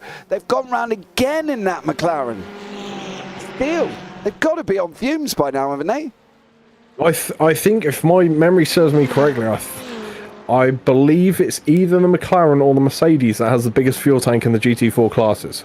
I will confirm that in the next couple of laps, but I believe it is the McLaren that's able to stay out the longest, because I remember myself and some of the other Triple P guys were talking about this a couple of events ago. So yeah, they got to be towards the end of their stint in terms of fuel though. 100%, they can't have much left in that tank whatsoever, so it's gonna really be push and shove when it comes to hitting that pit limiter.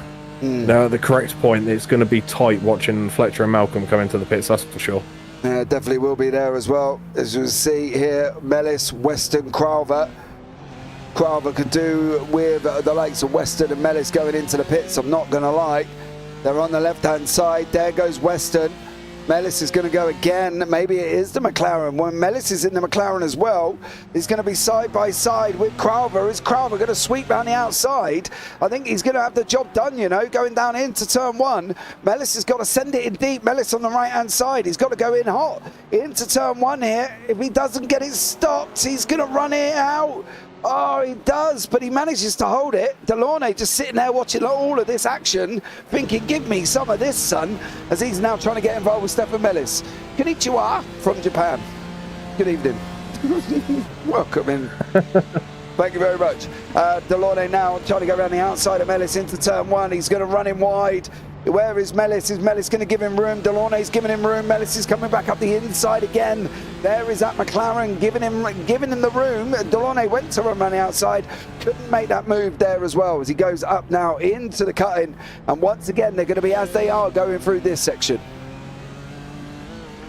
Yes, this is coming up to the point where I think the McLarens are going to start coming into the pits now. So this is where couple of spanners are going to be thrown into the works for those exiting the pits once they've all gone in for their stops now. But you can see the gap between these cars are really tight. And there you go, Malcolm's in the pits, by the way. Malcolm, the quickest lap so far, and he's in the pit lane. Yeah, it definitely is on a 2:14 there as well. 0.65, quickest man on track. Jordan Malcolm on the lowest amount of fuel. Dudley's also in that Merc.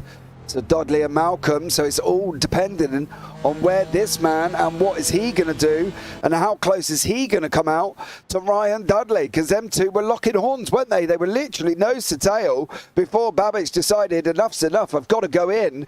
And in the BMW, and Dan Babbage there has gone in. So here he comes now. Is he going to be able to get Ryan Dudley? Dudley is still stationary. There he is. Here comes Babbage. Is Dudley moving yet? He's not even moving. He's going to have about another 12 seconds, give or take. He's not going anywhere. Babbage is going to go through. They're going to see Dudley on the left-hand side very, very shortly. There he is, still stationary. Ryan Dudley still stationary. Now he gets moving. And now it's too late, because he's going to be about 7 or 8 seconds behind Dan Babbage here. And unfortunately for him, Babbage pulled an absolute masterpiece. He has. Time to perfection, I think, is the best way to put it. So fantastic work there.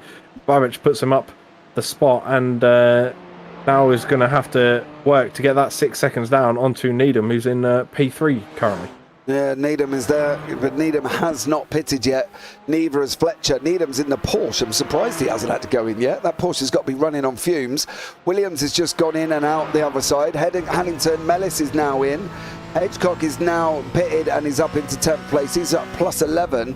He's got about a 6 second gap to Burgess in front of him currently at the moment as well. And there's a lot going on now as we're coming in and out of the pits, and who's going to be where and who's going to be overtaking, who's going to be jumping who. Ormon's here as well. He's just come out right behind Haddington. Haddington there in front in the Mercedes has got in front of Ormon's this time around, and Haddington's up 4 places as well for Air Smart Racing 2. There he is with Roger Morton, his teammate, behind him currently at the moment, chasing down Ormon's. Fletcher's in the pits. Fletcher is in. Where is Malcolm? Malcolm's coming through the chase. Malcolm might do it. He might have this to a point. Fletcher's I think he's going to have this perfect. Yeah. I've got a funny feeling Malcolm's going to get him it. And he could get him by a very, very long way. You're going to see. Just needs a good turn 1. There's Fletch there. There's Malcolm. Fletch is still stationary. Fletch is on the move now. And it is going to be Jordan Malcolm. Malcolm does get out in front of Mark Fletcher this time. And there is Jordan Malcolm. There is Mark Fletcher. And the gap currently is 1.33 seconds. Jordan Malcolm done an undercut and got him. Babbage got him as he's done an undercut on Dudley. And it looks like the undercut may have been the way to go. That definitely seems like the stronger option, that's for sure. But one thing to note is they're coming up on the back of, I believe it is Stuart Rice. So this could throw a spanner in the works for these two. You know, you want to get past the lapped car as soon as possible and not have it impede your race at all. So this is going to be interesting because, as you can see from the track map, they are sort of touching right behind Stuart Rice. They're a couple seconds behind him. Yeah. And there's probably a corner split in the two at the minute. So it's going to be tense for the next lap or two to see what happens in terms of lapping the car. Well, the thing is, we did talk about this in the driver briefing, right? We fully explained to the drivers that if you are lapping somebody in that mountain section, don't expect them to try and get out of the way. There is no hope that any of them are going to pull over between the Dipper and Forest Elbow. But we did talk about this being the case now for Stuart Rice. Using this straight, you're not racing anyone. You've got a 30-second gap in front. You've got a 2 and 3.5 minute gap behind. Now would be a time to lift because the leaders are coming through, and you've got to really think about what you're doing currently at the moment. For me, I would have been lifting now, because you're going to get yourself into a situation where the leaders are going to catch you in a horrible position. Yeah, I have to admit, it's not the most ideal situation for Rice there. The only other thing I could think of is him lifting off here on this home straight, and he's gone wide. Oh, no! It's going to impede the race a little bit. Now, what's that going to do for Fletch? Looks like Fletch is going to gain advantage from that big time. Malcolm's going to be spitting feathers at that, I imagine. And that's going to delay him in the defence against Fletcher. And that's his... We mentioned it in the driver briefing. You know, I know, right, before you go at me about it, and he doesn't have to jump out of the way, and he doesn't have to do this, and he doesn't... I get that. But use your brain. Like, you know what I mean? That's what you got it for. That's what God gave it to you for. And at the end of the day, you've had 2 long straights to lift, or 1 very, very, very long straight to lift there and allow them through. And I think that would have been the best scenario, because all he's done now is put Jordan Malcolm from a 1 second gap to a 2/10 gap over Mark Fletcher, who has got 9.5 minutes now, so about 4 laps maybe to try and get past Jordan Malcolm. And yeah, that wasn't, I'm sorry Stuart Rice, that wasn't the best way of getting yourself involved in that one. No, it wasn't ideal at all, and I definitely think Malcolm's going to have some words to say after this race about that situation. Often happens in racing though, but the best time, to be honest, is don't take any action against drivers obviously on track. Save it till after, have some words or whatever. That's the safest way to do it. But the next 9 minutes are going to be the tensest 9 minutes of Malcolm's life to date, I reckon. So having someone like Fletch up behind you, not even a 10th split in the cars really at this moment in time, it's not going to be fun stuff for these next 9 minutes. It's not going to be a fun race for him now at all. No, he's got to hug that line. He's got to stay on that outside line. He can't allow Fletch to get up beside him. He's going to be looking up now. Jordan Malcolm goes into the chase. He takes the lead, still got the, I should say, he takes the lead. He's still got the lead, just. Fletcher's trying to come at him now, down into the final corner, down into Murray's. Fletcher's going to take him wide. He's going to try, and Malcolm's got the inside line. He's got to tighten it out. Fletcher can take the racing line. And then these two are going once more at it. There's battles down with Hedgecock as well. And also Stefan Mellis are close to the cars around them. We want to just keep an eye on this lead battle at the moment, as Mark Fletcher has had it handed to him now. A second gap over Jordan Malcolm. All, well, given to him really, because of a situation with a back marker that really needed to be out of the way a lot earlier on. Martin Sampson's had another incident, unfortunately for him. So unfortunately for Sampson, he is now, well, I think he's back into the pits if I'm not mistaken. Oh, that was close. That was close. I thought that was, you probably heard me breathing a bit there. I thought that was going to be a bit of a rear ender, I have to admit, with a bit of a late break in there, but obviously you can see how much Mark Fletcher's pushing this car to its limit and jumping on the brakes very much last second to try and get the position done. And it's not going to be easy, but he knows he's got it in the locker, so he's going to be putting everything he has out on that track and making sure he seals that position before the end of this race.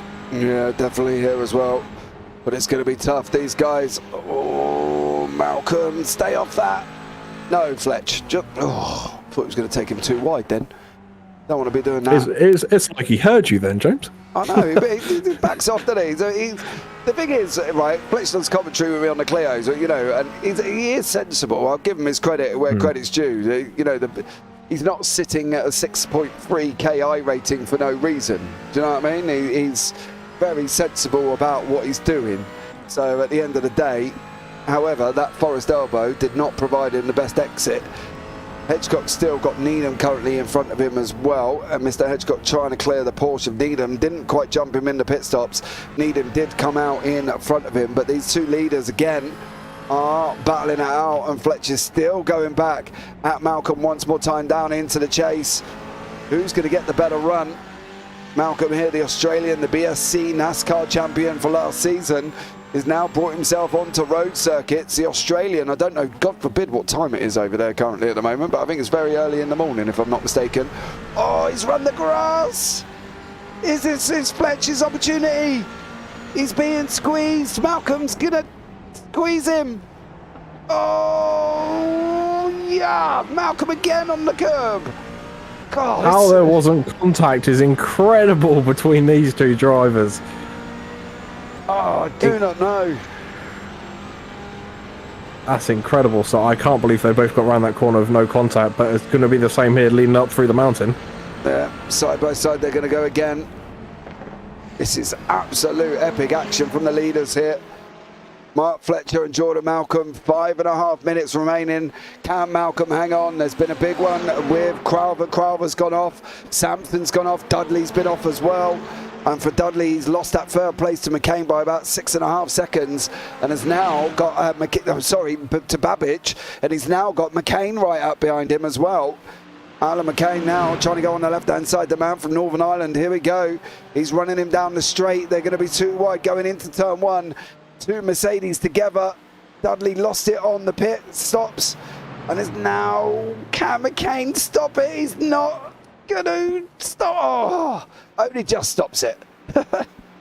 What a drive from McCain, by the way. Remember, he had a slight disadvantage earlier in the night where he had that collision, and he's managed to claw his way all the way back up here in race 2, up into P5, so it's a fantastic drive for him so far.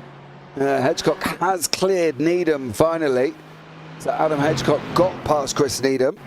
I'm wondering if Needham made a mistake here. They're side by side going down the straight, and Hedgecock does get it done there by the time they get into the chase. Martin Sampson's jumped back to the pits. Williams has been off track, but he's sitting currently in 12th place there. And then we've got Crowther here with Delaunay, and then we've got Dudley, who's with McCain. And then, of course, we've got Malcolm and Fletcher. So everybody's still going in there. Welcome in, Ollie Reynolds. Go Burgess, he said here as well in the YouTube chat, so welcome in to you. There is going to be one more here as Jordan Malcolm. Oh, I'm wondering if Stefan Mellis may have got involved with that. I was going to say the gap did open up quite a bit when you were talking just a second. Then it was 8/10 split the two cars up the top. So, unfortunate there. So there's a bit of rear left damage as well on that car. It's going to be what he's going to be doing with his rejoin. I think the leaders are going to be coming very, very quickly. Because he ended up, I got a funny feeling, he may have ended up involved in that front battle. Where is Jordan Malcolm? They're coming round now. There's Mellis just coming back on track. Does Jordan get him before the last corner? And that's why Fletch didn't. Oh, okay. Fairly clean, to be fair. He managed to keep it out of the way there for Mellis. But the gap is opened up to 6/10 currently at the moment. And McCain and Dudley are still going at it in the two Mercedes. Yeah, it's tight battle between two cars from the same manufacturer. So this purely goes down to driver skill between these two guys. So this will be interesting. And a little fact touching on what we were talking about earlier in a second as they go side by side. Oh, McCain. He's going They're going to keep it clean. They're going to keep it clean, though. Fair play to them. But the cars you're actually looking at have the biggest tank, I believe, in the GT4s. Oh, well, there you go. If my research provides correct, these have a 10-litre advantage in the Merc than the McLaren. McLaren is second with 110 litres.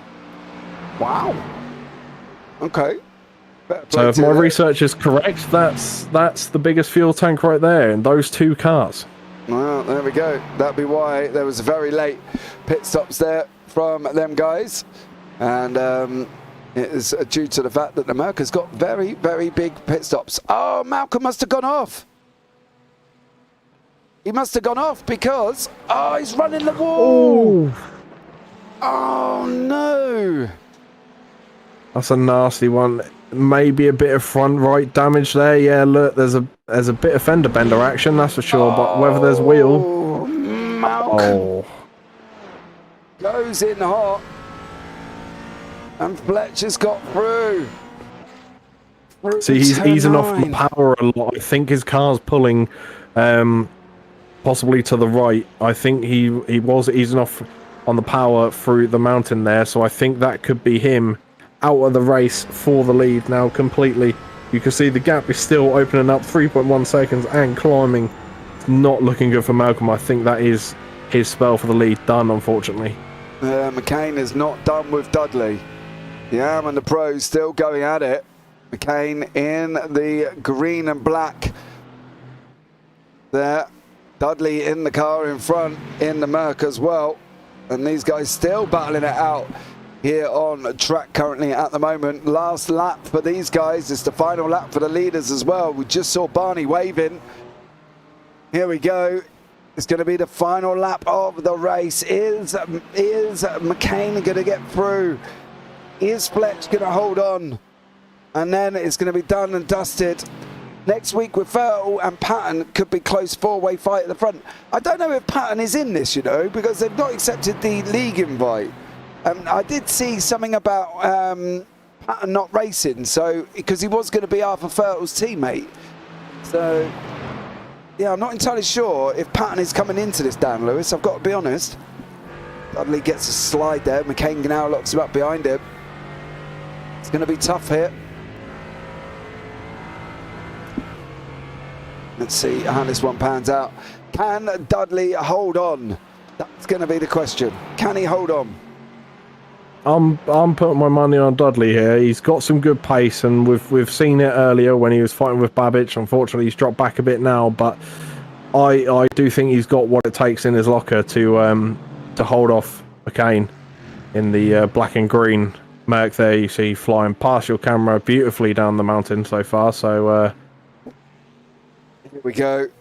Fletcher's going to come across the line. He's going to take the win over Malcolm in the end by about 6.5 seconds. Mark Fletcher takes the victory in race 2 here at Bathurst on media day at the JPB GT4. There comes Jordan Malcolm. Unfortunately for him, hitting the wall at the top of turn 9. Dudley is just about, I think, going to hang on. He's going to take the AM win anyway, is Dudley, so a stellar job from him, but what a fight he's had with McCain all the way through this race. These guys have been absolutely battling it out stellar job there.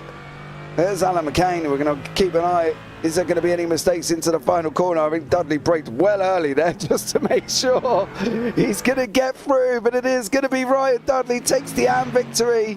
Stellar job from him. Crowther's going to come across the line in second in the AMs. And then we're going to have Chris Barnes, but we've got Needham coming down first with Mr. Hedgecock and Burgess.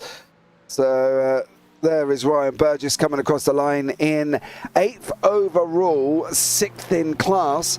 Hedgecock up 12 places here as well, finishing 7th in class, 9th overall. Stunning job from him. And then there's Chris Barnes. He's going to come over the line as well in a very... Has he run out of fuel? It does sound very quiet. It's very slow, Barnesy. Oh no! Is he stuttering? He's got nothing. Oh! But he made it to the line just under 2/10 in front of his teammate. So he only just got the last podium spot there for the AM. So Williams is going to be fuming. I can't wait to get into the voice chat with those two and hear what's going on there. But that was pretty close between them two. But I will say, what a drive from Babbage as well, by the way. Been a bit quiet in some areas, but he had a cracking fight with Dudley, and he's come out victorious, and quality racing from him overall. Good pace throughout the session. Dudley there, obviously jumped Dudley in the pits. Here comes Martin Sampson, and that is it. But poor old Barnes, nothing going into the final corners there. Nothing at all. As we bring you up the final finishing positions here as well. And you can have a look and see how this one turned out. It is Mark Fletcher, your winner, with Jordan Malcolm in second place. Dan Babbage third, Ryan Dudley in fourth, Alan McCain fifth, Cabernet Delaunay in sixth, Derek Carver seventh, Ryan Burgess eighth, Adam Hedgecock ninth, Chris Needham 10th.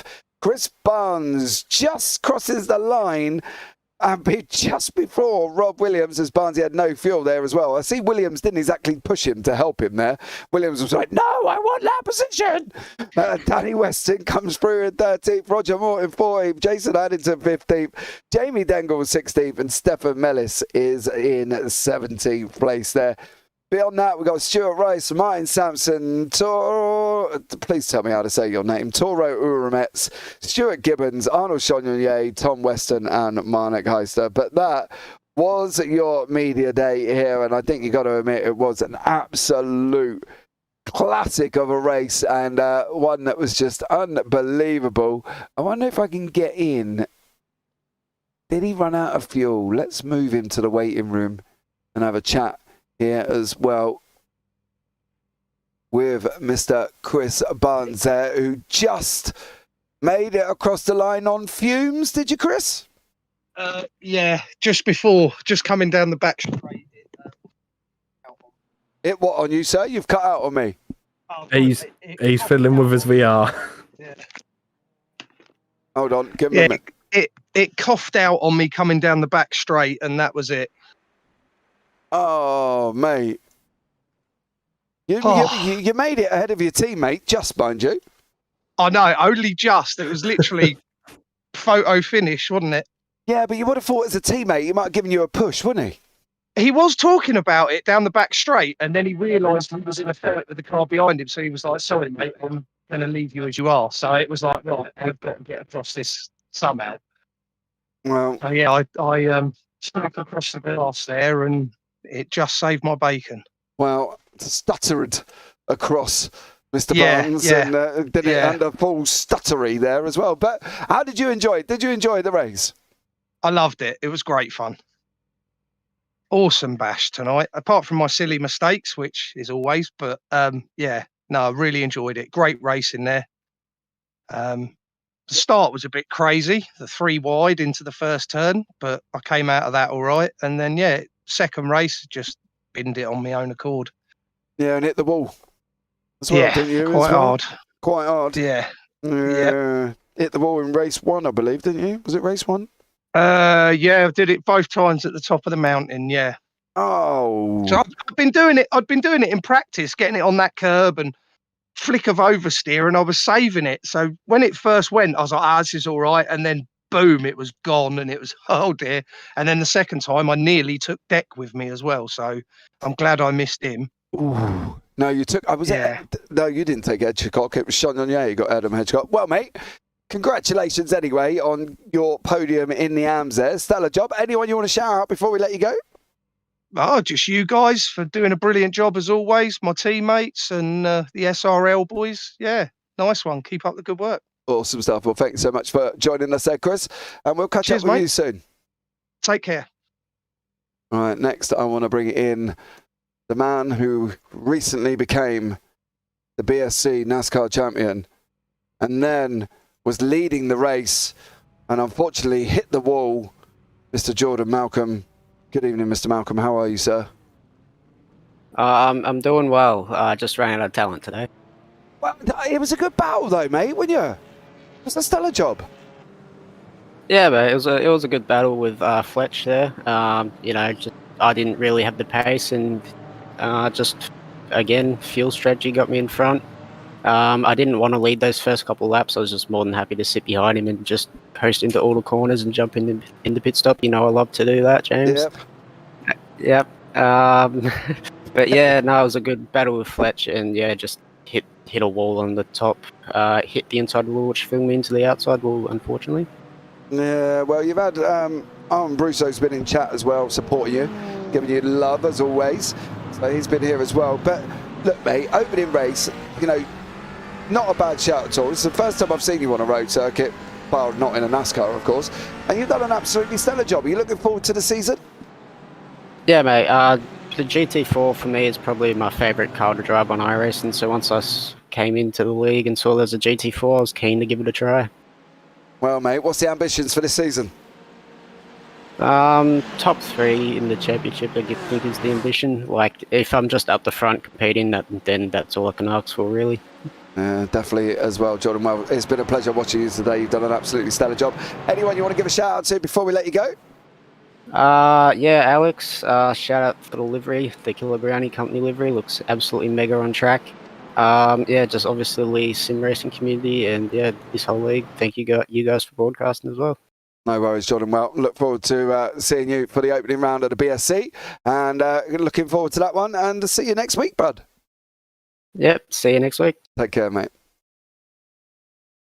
Right, we're going to have a chat with Mr. Adam Hedgecock, the person who gained the most positions in the race, up 12 places for him.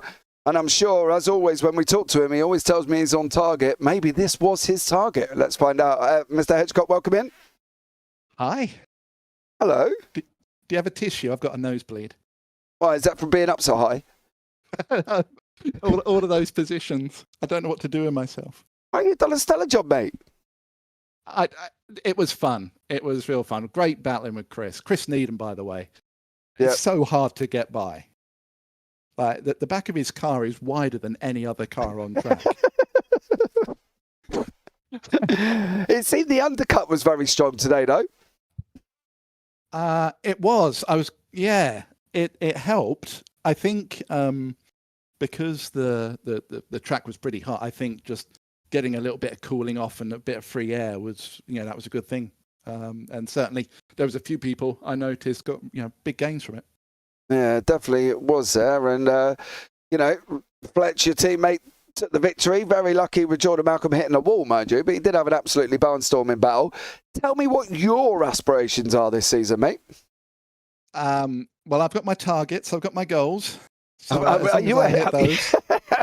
actually going to know what they are before we start here? Because you always tell me you're on target, but you never tell me what they are. You know what? I will write them down on a piece of paper and I'll fold it up into a little envelope and seal the envelope, and I'll do a little unveiling at the end of the season. How about that? Okay. No changing it though, mind you, because we can't have no changing it. No. Well, have you got a camera? I do. Well, maybe we'll do it live on camera, and I'll pull in your camera feed, and you can show me live on camera how you got on. Oh, I'll have to brush my hair and everything. Well, you're gonna have to do it, mate, aren't you? But look, bud, it's been a pleasure to talk to you, as it always is. Anyone you want to shout out before we let you go? The team and their sponsors, Altitude, obviously a great place. Fletch, amazing boss. I have to say that because he beats us if we don't say it.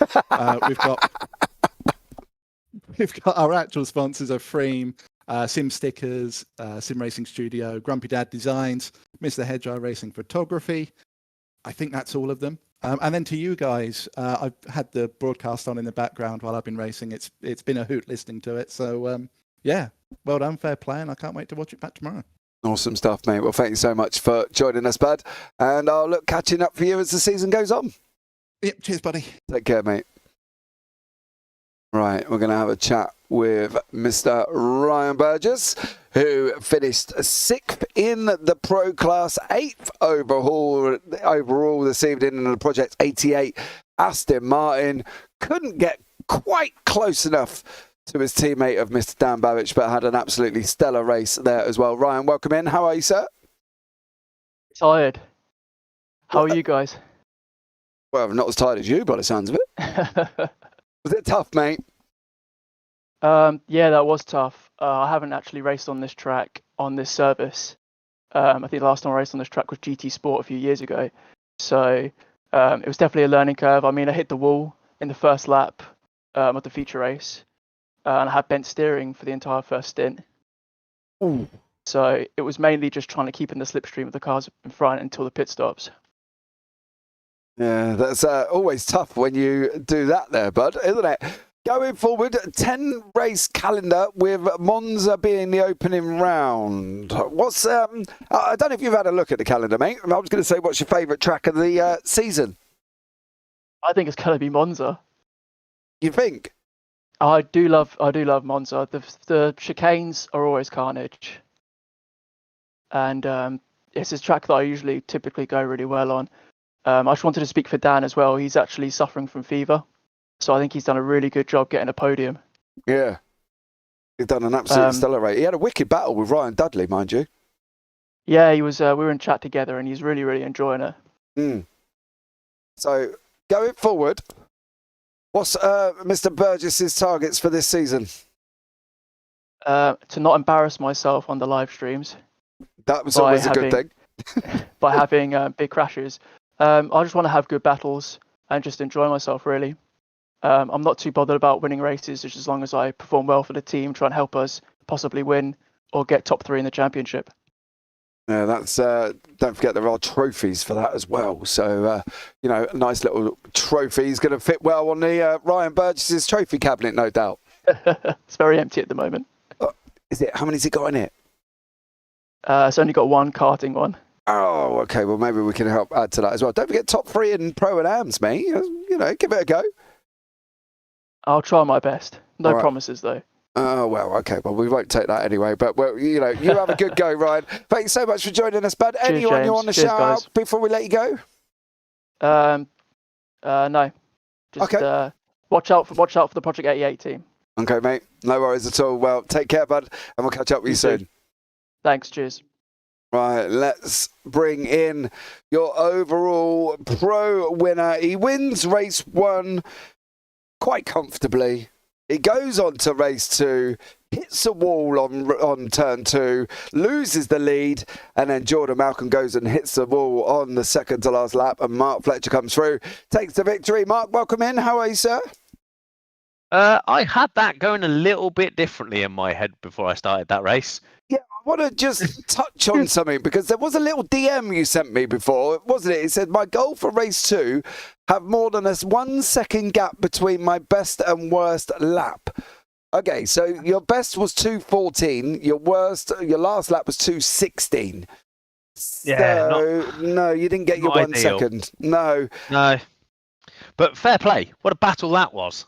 Oh, mate, it was incredible. We absolutely loved it. And then Malcolm hit the inside wall that threw him into the outside wall. Yeah, and I followed him. We both clipped the wall at the same time, but I think he caught the edge of it and gave himself steering damage. Yeah. But yeah, fair play. The guy can defend. I can't wait to chuck Arthur Thirdle in the middle of this gap as well. Oh yeah, you got Arthur Fertile coming along as well. That's going to be a spicy one, isn't it?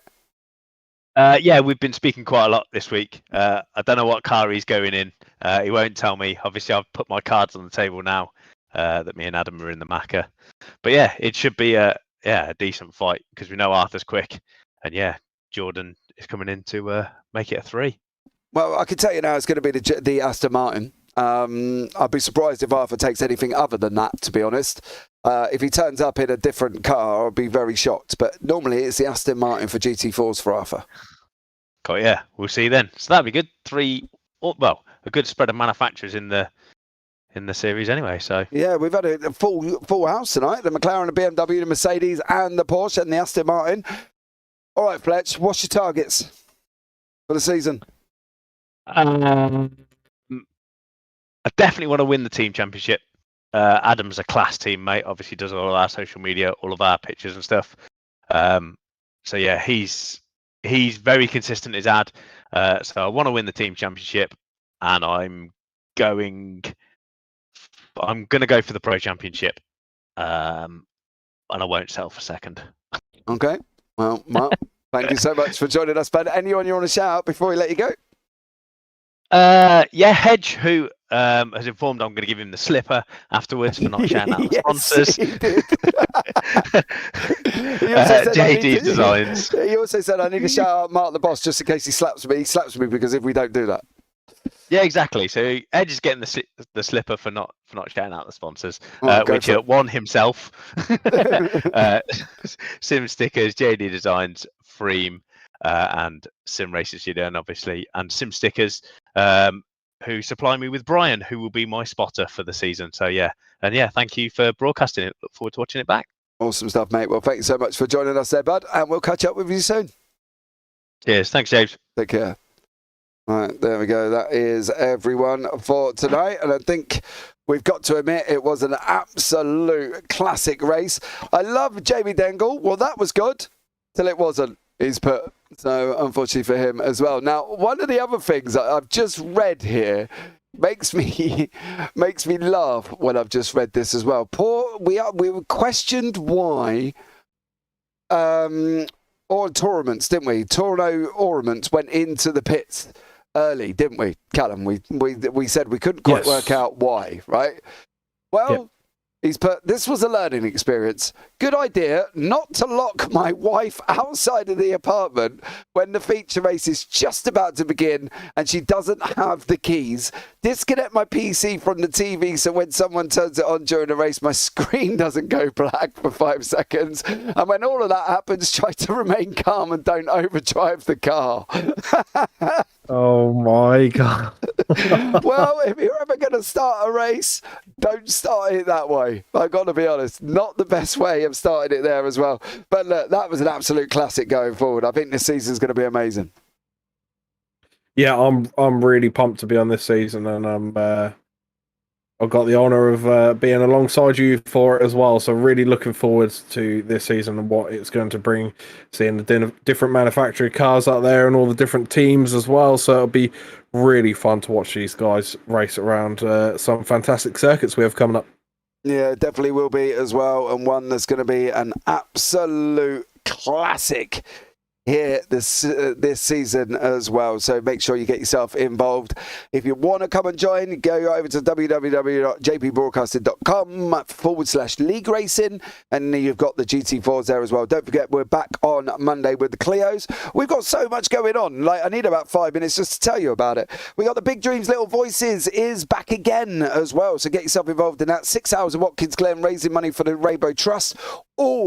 Let me express to you, all money goes to the Rainbow Trust. The donations, the driver entries, the sponsor entries, every single penny goes towards the Rainbow Trust. JPB do not take a single bit.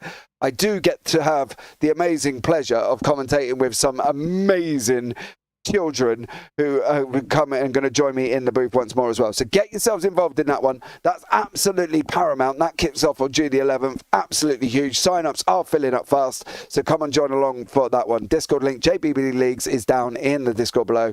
We have got a lot of racing for you this week as well. I believe it's just been the TSRC's Rookie Series. That is finished. We've got Simability, American Sim Racing as well. their GT4s. The LSRL final recruitment race of the season is later on. The Beard League round 3 from Tsukuba, so TCR's there as well. So that all kicks off later this evening. If you're a late bird, you can stay tuned and watch that one as well. But overall, it's been an absolute amazing evening of racing here at Bathurst. Just join us next week for round 1 of Monza. It's going to be incredible. And don't forget, we've got the opening round of the Clio Cup as well from Oran Park. So join us along from that one. But for now, guys, from myself and Mr. Callum Mileham here for the whole season with me. Oh, it just says Jamie was robbed. Yeah, watched it back. It is what it is. Okay. Well, take care. Have a great week. And as always, we might see you on a track sometime. Good night.